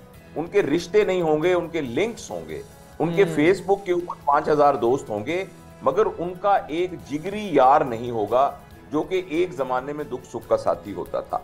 उनको जो इल्म मिलेगा वो इल्म गैर नाफे होगा, इल्म नाफे नहीं। इंफॉर्मेशंस होंगी, नॉलेज नहीं होगा, लिंक्स होंगे, रिलेशंस नहीं होंगे। इसी तरह से आसानियां होंगी, सुख नहीं होगा। ये बात तो अब पूरी तरह, जैसे आपने शुरू में भी कहा था, साबित हो चुकी है, पेपर्स में छप चुकी है, लिटरेचर में आ चुकी है। लिहाजा अब इस पर अमल करना शुरू करना चाहिए। सर अब ये बताइएगा कि स्कूल्स में तो ठीक है बैन हो गया, लेकिन घरों में सर क्या करें जहां पे बच्चे अपने वक्त का ज़्यादा हिस्सा सर्व करते हैं, पेरेंट्स खुद बच्चों को प्रवोक करते हैं, गैजेट्स बच्चों के हाथ में हैं और ख़ुद पेरेंट्स के हाथ में भी हैं। हमारे बचपन में सर ये जो एक बॉन्ड होता था दादा दादी के साथ कहानियाँ सुनने का, पेरेंट्स का बच्चों को टाइम देने का, ये जो सर जब से दुनिया ग्लोबल विलेज बनी है, हम लोग दूसरी दुनिया से तो राब्ते में हैं, लेकिन हमारे साथ बैठा शख्स बज़ाहिर तो हमारे साथ फिज़िकली है, लेकिन हम फिर भी एक साथ नहीं हैं, बिल्कुल दूरियां हैं। और वो जो गैप आया है ये कैसे फील होगा? इसके लिए समझना पड़ेगा, ये बिल्कुल ऐसे ही है जैसे आप ये कहें कि हमारे घर के दो लोग जो हैं वो चरस पीते हैं, तो बताइए हम क्या करें। तो उसका तरीका ये है कि जो किसी भी एडिक्शन को छोड़ने के लिए जो टेक्निक से यानी मौजूद हैं उनको इख्तियार किया जाए। तो इसलिए अगर घर का कोई फर्द जो है वो 24 घंटे मोबाइल अपने हाथ में रखकर मोबाइल पर गैर ज़रूरी एक्टिविटी कर रहा है, तो उसकी इस एडिक्शन को हटाना पड़ेगा। वालिदैन को रोल मॉडल करना पड़ेगा, उन्हें अपने आप को डिसिप्लिन करना पड़ेगा, उन्हें 24 घंटे में से 2 घंटे रखने पड़ेंगे जिसमें वो मोबाइल इस्तेमाल करें, बाकी वक्त में उनको मोबाइल को छोड़कर कोई फिजिकल एक्टिविटी करनी पड़ेगी, बच्चों के साथ बैठना पड़ेगा। और मैं आपको पूरे यकीन के साथ और जिम्मेदारी के साथ ये कह रहा हूँ कि शायद चर्च को छुड़वाना आसान हो, मगर एक मोबाइल फोन की एडिक्शन को छुड़वाना उसकी ज्यादा एनर्जी चाहता है। इसलिए कि चर्च को तो चर्च पीने वाला भी बुरा समझ रहा होता है, लेकिन मोबाइल को इस्तेमाल करने वाला उसको बुरा भी नहीं समझ रहा होता, और उसको मालूम नहीं होता कि उसके सबकॉन्शियस में क्या क्या तब्दीलियां आ रही। अच्छा, ये बात वैसे हम मोबाइल फ़ोन्स के इतने अगेंस्ट तो है कि नहीं यूज़ करना चाहिए, लेकिन जिस तरह AI आ चुका है, मतलब आर्टिफिशियल इंटेलिजेंस ने तो सब कुछ चेंज कर दिया है, तो कुछ पेरेंट्स या कुछ फैमिलीज इस वजह से भी इसको इतना बुरा नहीं समझते हैं कि अच्छा है बच्चा अभी से हम आहंग होगा, उसे लैपटॉप या उसे बाकी इस्तेमाल करने का तरीका पता होगा, तो वो आगे जाकर जब अपनी प्रैक्टिकल लाइफ शुरू करेगा तो उसके लिए ये चीज़ें अनजान नहीं होंगी। बेटा, ये किसी ने भी नहीं कहा कि हम मोबाइल फ़ोन के खिलाफ हैं। बिल्कुल ऐसे जैसे आपके घर में और मेरे घर में भी छुरियां पड़ी हुई हैं, हम छुरियों के खिलाफ तो नहीं है, हमारे घर में छुरियां तो मौजूद हैं, लेकिन छुरी हम इस्तेमाल करते हैं जब सेब काटना हो, और छुरी हम इस्तेमाल करते हैं जब सब्जी काटना हो। लेकिन अगर आप अपने ड्राइंग रूम में भी छुरी हाथ में लेके बैठे हैं और टॉयलेट में भी छुरी साथ लेके जाएं और हर वक्त छुरी आपके हाथ में पकड़ी हुई हो, तो कितनी ये मज़े का खेज बात होगी। तो हम मोबाइल के खिलाफ कौन है? कोई भी मोबाइल के खिलाफ नहीं है, लेकिन जिस तरह छुरी का काम सेब काटना है, इसी तरीके से मोबाइल का काम है कम्युनिकेशन एंड इंफॉर्मेशन। तो हम भी तो इस तरह तो कोई भी नहीं कह रहा कि मोबाइल घर में नहीं होना चाहिए या मोबाइल इस्तेमाल नहीं करना चाहिए, मगर ये इस्तेमाल करना चाहिए इंफॉर्मेशन के लिए और कम्युनिकेशन के लिए। आपको अपने भाई से बात करनी है कहीं जो मुल्क से बाहर रहते हैं, क्या जबरदस्त तरीका है। पहले आप खत लिखते थे, 10 दिन में खत पहुंचता था, ट्रंक कॉल बुक करवाते थे, वो कॉल का इंतजार करते करते 2 घंटे लग जाते थे। तो अब आप एक क्लिक करते हैं और अपने भाई से वीडियो कॉल कर लेते हैं। तो क्या जबरदस्त बात है। तो कोई भी नहीं ये कहता, कोई भी ये नहीं कह रहा कि हम मोबाइल के खिलाफ हैं। हम ये कह रहे हैं कि इंफॉर्मेशन और कम्युनिकेशन के अलावा एंटरटेनमेंट के लिए मोबाइल खतरनाक है। हम ये कह रहे हैं बच्चों, फर्ज करें एक बच्चा है जिसके स्कूल का सारा होमवर्क होता ही स्क्रीन के ऊपर है, तो चाहे वो 4 घंटे मोबाइल इस्तेमाल करेगा उस पर कोई नेगेटिव इफेक्ट्स नहीं आएंगे। अगर आपके दफ्तर का सारा काम उसके ऊपर होता है तो आप स्क्रीन पे बैठे रहे, आप पर नेगेटिव काम जी। अच्छा सर, आप तो माशाल्लाह पेरेंटिंग पर बात करते रहते हैं। सबसे बड़ा चैलेंज भी यही है कि बच्चे आजकल के ज़िद्दी बहुत ज़्यादा हैं। माँ बाप कहते हैं हम क्या करें, बच्चे रोते हैं, ज़िद करते हैं, कैसे फिर मजबूरन हमें मोबाइल देना पड़ता है ताकि वो फिर हमारी जान खाते हैं, हमें काम नहीं करने देते हैं। तो सर कैसे बच्चों को कन्विंस किया जाए, वो तरीका क्या होना चाहिए कि बच्चे मोबाइल छोड़कर आपके साथ बैठें, गपशप करें? इसके लिए पेरेंट्स को क्या करना होगा? देखिए, जो 7 साल से कम उम्र के बच्चे हैं ना, उनका एक बड़ा प्रॉब्लम है, वो ये है कि वो मेरी और आपकी तरह चुप करके नहीं बैठ सकते, ऐसे खामोशी से नहीं बैठ सकते। बच्चों को हर वक्त कोई ना कोई एक्टिविटी चाहिए, एनर्जी लेवल उनमें बहुत है। 36 महीने से जो कम उम्र का बच्चा है ना, वो बच्चा बिल्कुल खामोश चुप करके नहीं बैठ सकता। अगर वो खामोश चुप करके बैठा है तो वो एबनॉर्मल बच्चा है, उसको कुछ ना कुछ चाहिए। और आप हैरान होंगे कि 2 साल की उम्र तक बच्चे का जो अटेंशन स्पैन है वो 15 सेकंड तक होता है। अगर आप फर्ज करें उसको एक किताब पकड़ाएंगे तो वो किताब को 15 सेकंड देखने के बाद उससे ऊब जाएगा, और वो कोई और अनलेस एंड अनटिल बहुत ही इंटरेस्ट की बात होगी तो वो कुछ और तलाश करने की कोशिश करेगा। तो और जब वो स्क्रीन आप उसको दे देते हैं तो उसकी ये जरूरत पूरी हो जाती है। वो थोड़ी देर एक चीज देखता है, फिर कुछ और चीज देखता है, फिर कुछ और चीज देखता है। इसलिए बहुत जरूरी है कि इस उम्र के बच्चे को ऑल्टरनेट एक्टिविटीज दी जाएं, और ऑल्टरनेट एक्टिविटीज यही होती हैं कि बच्चे के साथ बैठ के उसके साथ बातें की जाएं। अच्छा सर, मैंने ना घर में ये एक्सपीरियंस किया, तो मुझे बाद में लगा इनको मोबाइल ही हाथ में दे दें। मैंने बच्चों से मोबाइल लिया, अब सर उनके हाथ में वो कलर्स वगैरह थे, उन्होंने पूरी वॉल पे मेरे कमरे की सारे कलर्स करके बिल्कुल ख़राब करके दीवार रख दी। तो मुझे बाद में रियलाइज हुआ कि बच्चों को ये ज़्यादा खतरनाक काम है, घर के पेंट को खराब कर। ये वो प्राइस है जो हमें पे करनी पड़ेगी अपने अगली जनरेशन को ठीक करने के लिए। तो बच्चे को बाहर मट्टी खा खा के हम भी तो बड़े हुए हैं ना, हमारे पास कुछ काम करने को था नहीं, मट्टी खाते थे। क्ले खाई, मतलब इसी किस्म की हरकतें करते थे हम भी बचपन में। जी, दूसरा मैं आपको एक बात बताना चाहता हूं कि मुतमईन होने के लिए हमारे जिस्म के अंदर एक हार्मोन है जिसका नाम है डोपामीन। ये हार्मोन जब प्रोड्यूस होता है तो हमें एक तरह का इत्मीनान और एक तरह का प्लेजर महसूस होता है। अच्छा, इस एक साइंटिफिक रिसर्च पेपर की मैं आपको फाइंडिंग्स बता रहा हूं, हो सकता है ये जो फिगर और डिजिट्स मैं बता रहा हूं वो थोड़े से मुख्तलिफ हों। उसमें आज से 20 साल पहले एवरेज ह्यूमन को मुतमईन होने के लिए जितना डोपामीन का लेवल चाहिए था, अब एवरेज ह्यूमन को उससे कई हजार गुना ज्यादा चाहिए। उसका थ्रेशोल्ड बहुत ऊपर सेट हो गया है। इसलिए बच्चों के अंदर एक कैफियत पैदा हो रही है जो कि बच्चों की कैफियत थी ही नहीं, और वो है बोरियत। बोरियत बड़ों का प्रॉब्लम था, बच्चों का प्रॉब्लम नहीं था। और बोरियत हमें तब होती है जब हमारे पास करने को कोई काम नहीं होता, या हम काम की यकसानियत का शिकार हो जाते हैं। तो बच्चों का तो बोरियत प्रॉब्लम ही नहीं होता। बच्चे को तो ग्लास अट्रैक्ट कर रहा है, बच्चे को पेंसिल अट्रैक्ट कर रही है, बच्चे को एक और रंग का कोई और चीज को तार अट्रैक्ट कर रही है, कुछ भी अट्रैक्ट कर रहा है, तो बच्चे में तो बोरियत होती नहीं थी। अब चूंकि मोबाइल की वजह से डोपामीन का लेवल बहुत ऊपर सेट हो चुका है, तो बच्चों के अंदर बोरियत। और प्लीज मैं आपसे अर्ज करना चाहता हूं पूरी जिम्मेदारी के साथ कि जब हम बोरियत किसी को होने लग जाए तो उसकी अगली स्टेज जो है वो क्लिनिकल डिप्रेशन होती है, और जो क्लिनिकल डिप्रेशन के बाद की अगली स्टेज होती है वो सुइसाइडल थॉट्स होती हैं। और इसलिए वेस्ट में बहुत से में अर्ली चाइल्डहुड सुइसाइडल इंसिडेंसेस भी रिपोर्ट किए गए हैं। तो हमें मालूम नहीं है कि हम किस आग से खेल रहे हैं और अगले 10-20 साल में किस किस्म की नस्ल होगी जो हमारे तमाम अफेयर्स को कंट्रोल कर रही होगी। बिल्कुल सर, बहुत ब्रीफली आपने इस बारे में एक्सप्लेन किया। बहुत शुक्रिया जावेद इकबाल साहब। उम्मीद करते हैं पेरेंट्स जो हमें देख रहे हैं वो डॉक्टर साहब की इन बातों से मुस्तफीद होंगे, क्योंकि हर घर का ये चैलेंज है।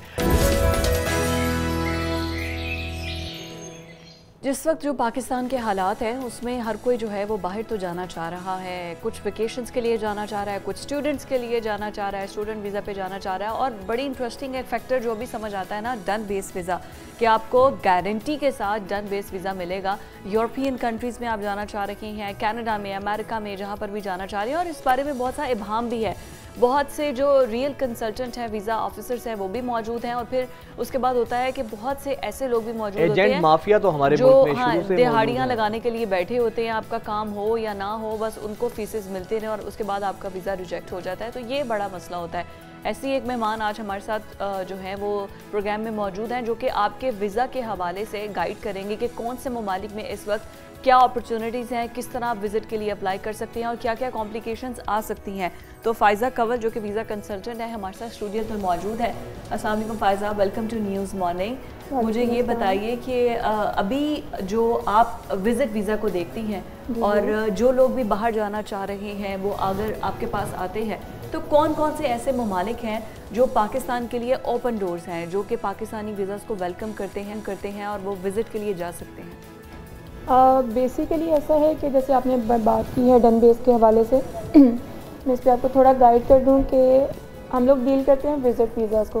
इसमें मोस्टली जो हमारे पास क्लाइंट आते हैं वो हैं थोड़े दूसरे एरिया से, जहाँ पे गांव वगैरह है, जैसे कि गुजरांवाला, गुजरात, सियालकोट, इस एरिया के हमारे पास टारगेट बेस्ड क्लाइंट होते हैं। ठीक है, इनमें जो पर्सनस हमारे पास आते हैं बेसिक आते हैं वो डन बेस के हवाले से। डन बेस का मतलब होता है कि हम अगले को 110% श्योरिटी दे रहे हैं कि आपको वीज़ा हम देंगे। तो मैं गाइड करना चाहती हूँ कि वीज़ा किसी की प्रॉपर्टी नहीं है, किसी की अथॉरिटी नहीं है। वीज़ा बेसिकली एक अवार्ड है जो आप एम्बेसी के रिक्वायरमेंट्स को अगर पूरा करते हैं तो एम्बेसी आपको वीज़ा अप्रूव करके देती है, ठीक है। और जो ये कहते हैं कि डन बेस्ड वीज़ा आपको मिलेगा, वो फिर एक नंबर तो नहीं है। वो बेसिकली वो लोग हमारे पास ही केसेस अप्लाई करने के लिए आ रहे होते हैं। बहुत सारे कंसल्टेंट्स, एजेंट्स जिनका कोई ऑफिस नहीं है, वो लोगों को डील करते हैं कि आप मुझे इतनी पेमेंट करें। मैं आपको यहाँ पे गाइड करना चाहती हूँ बायोमेट्रिक के हवाले से। मोस्टली लोगों से ये करते हैं कि आपके बायोमेट्रिक हो जाएंगे तब आपने मुझे इसमें 4 लाख 5 लाख, मतलब डिफरेंट उनके रेट्स हैं जो 4-5 से स्टार्ट होके 60 लाख तक भी जाते हैं। Oh my God. ठीक है, उसमें वो कहते हैं कि बायोमेट्रिक का मतलब है कि 100% आपका वीज़ा लगना है। एग्जैक्टली। बेसिकली कॉमन सेंस की थोड़ी बात है। जब आप एम्बेसी फ़ी पे कर रहे हैं उसमें वो आपको मेंशन कर रही है। अब जैसे मैं कनाडा की बात करती हूँ, 185 कैनेडियन डॉलर्स उनकी एम्बेसी फ़ी है। उसमें 100 वीज़ा फ़ी ले रहे हैं आपसे, 85 बायोमेट्रिक फ़ी ले रहे हैं। बायोमेट्रिक फ़ी आप पे कर रहे हो तो ऑटोमेटिकली आपके बायोमेट्रिक्स होने हैं। बायोमेट्रिक का मतलब ये बिल्कुल भी नहीं है कि आपका 110% वीज़ा अप्रूव होना है। सादे लोग हैं ना, उनको पता नहीं है, इन्फॉर्मेशन नहीं है, और स्पेशली जिन एरियाज में आप कह रहे हैं जमींदार वो लोग हैं, पैसा उनके पास है लेकिन इन्फॉर्मेशन नहीं है और लोग उन्हें उनकी सादगी का फ़ायदा उठाते हैं। बिल्कुल ऐसा ही है। तो मैं यहाँ पे गाइड करना चाहती हूँ कि आप एक जो लीगल एम्बेसी के रिक्वायरमेंट्स हैं, प्रोसेस है, उसको कंप्लीट करें, उसके बाद अप्लाई करें। अगर आपका देखिए वीज़ा अप्रूवल और रिफ्यूज़ल एम्बेसी का एक कोटा होता है, इसको एम्बेसी ने पूरा करना होता है। उसमें बहुत सारे लोग जो है उनका वीज़ा अप्रूव भी हो जाता है, बहुत सारे लोगों का वीज़ा रिफ्यूज़ भी हो जाता है। अगर इन केस रिफ्यूज़ल आता है तो जो एम्बेसी ने एलिगेशन लगाया हुआ है उसको आप क्लियर करके सेकंड रीसबमिशन में केस को अप्लाई कर सकते हैं। अच्छा फ़ायदा ये बताएं कि कोई एक ऐसा शख्स है जिसकी ट्रैवल हिस्ट्री नहीं है, या अगर हिस्ट्री है भी है, वो फ़र्ज़ करें बाहर के किसी भी कंट्री के लिए अप्लाई करना चाहता है, तो किन किन चीज़ों को उसको फोकस करना होगा, मद्देनज़र रखना होगा अप्लाई करते हुए? जहाँ तक ट्रैवल हिस्ट्री की बात है तो मैंने आपको बताया कि बहुत सारे लोग आते हैं, वो आके बात करते हैं मेरी ट्रैवल हिस्ट्री नहीं है, मैं वीज़ा अप्लाई नहीं कर सकता हूँ। ट्रैवल हिस्ट्री एम्बेसी की रिक्वायरमेंट नहीं है, ठीक है। एम्बेसी की जो रिक्वायरमेंट्स हैं, आपकी बेसिक डॉक्यूमेंट्स हैं, आपकी बैंक स्टेटमेंट है। अब सोशल मीडिया पे बहुत सारी ये चीज़ें आई हुई हैं कि जी बैंक स्टेटमेंट के बगैर आप वीज़ा अप्लाई कर सकते हैं, विजिट वीज़ा। आप घूमने फिरने जा रहे हो, घूमने फिरने के लिए एम्बेसडर को अपने पास बैंक बैलेंस शो नहीं करवाओगे तो एम्बेसडर आपको वीज़ा कैसे अप्रूव करेगा?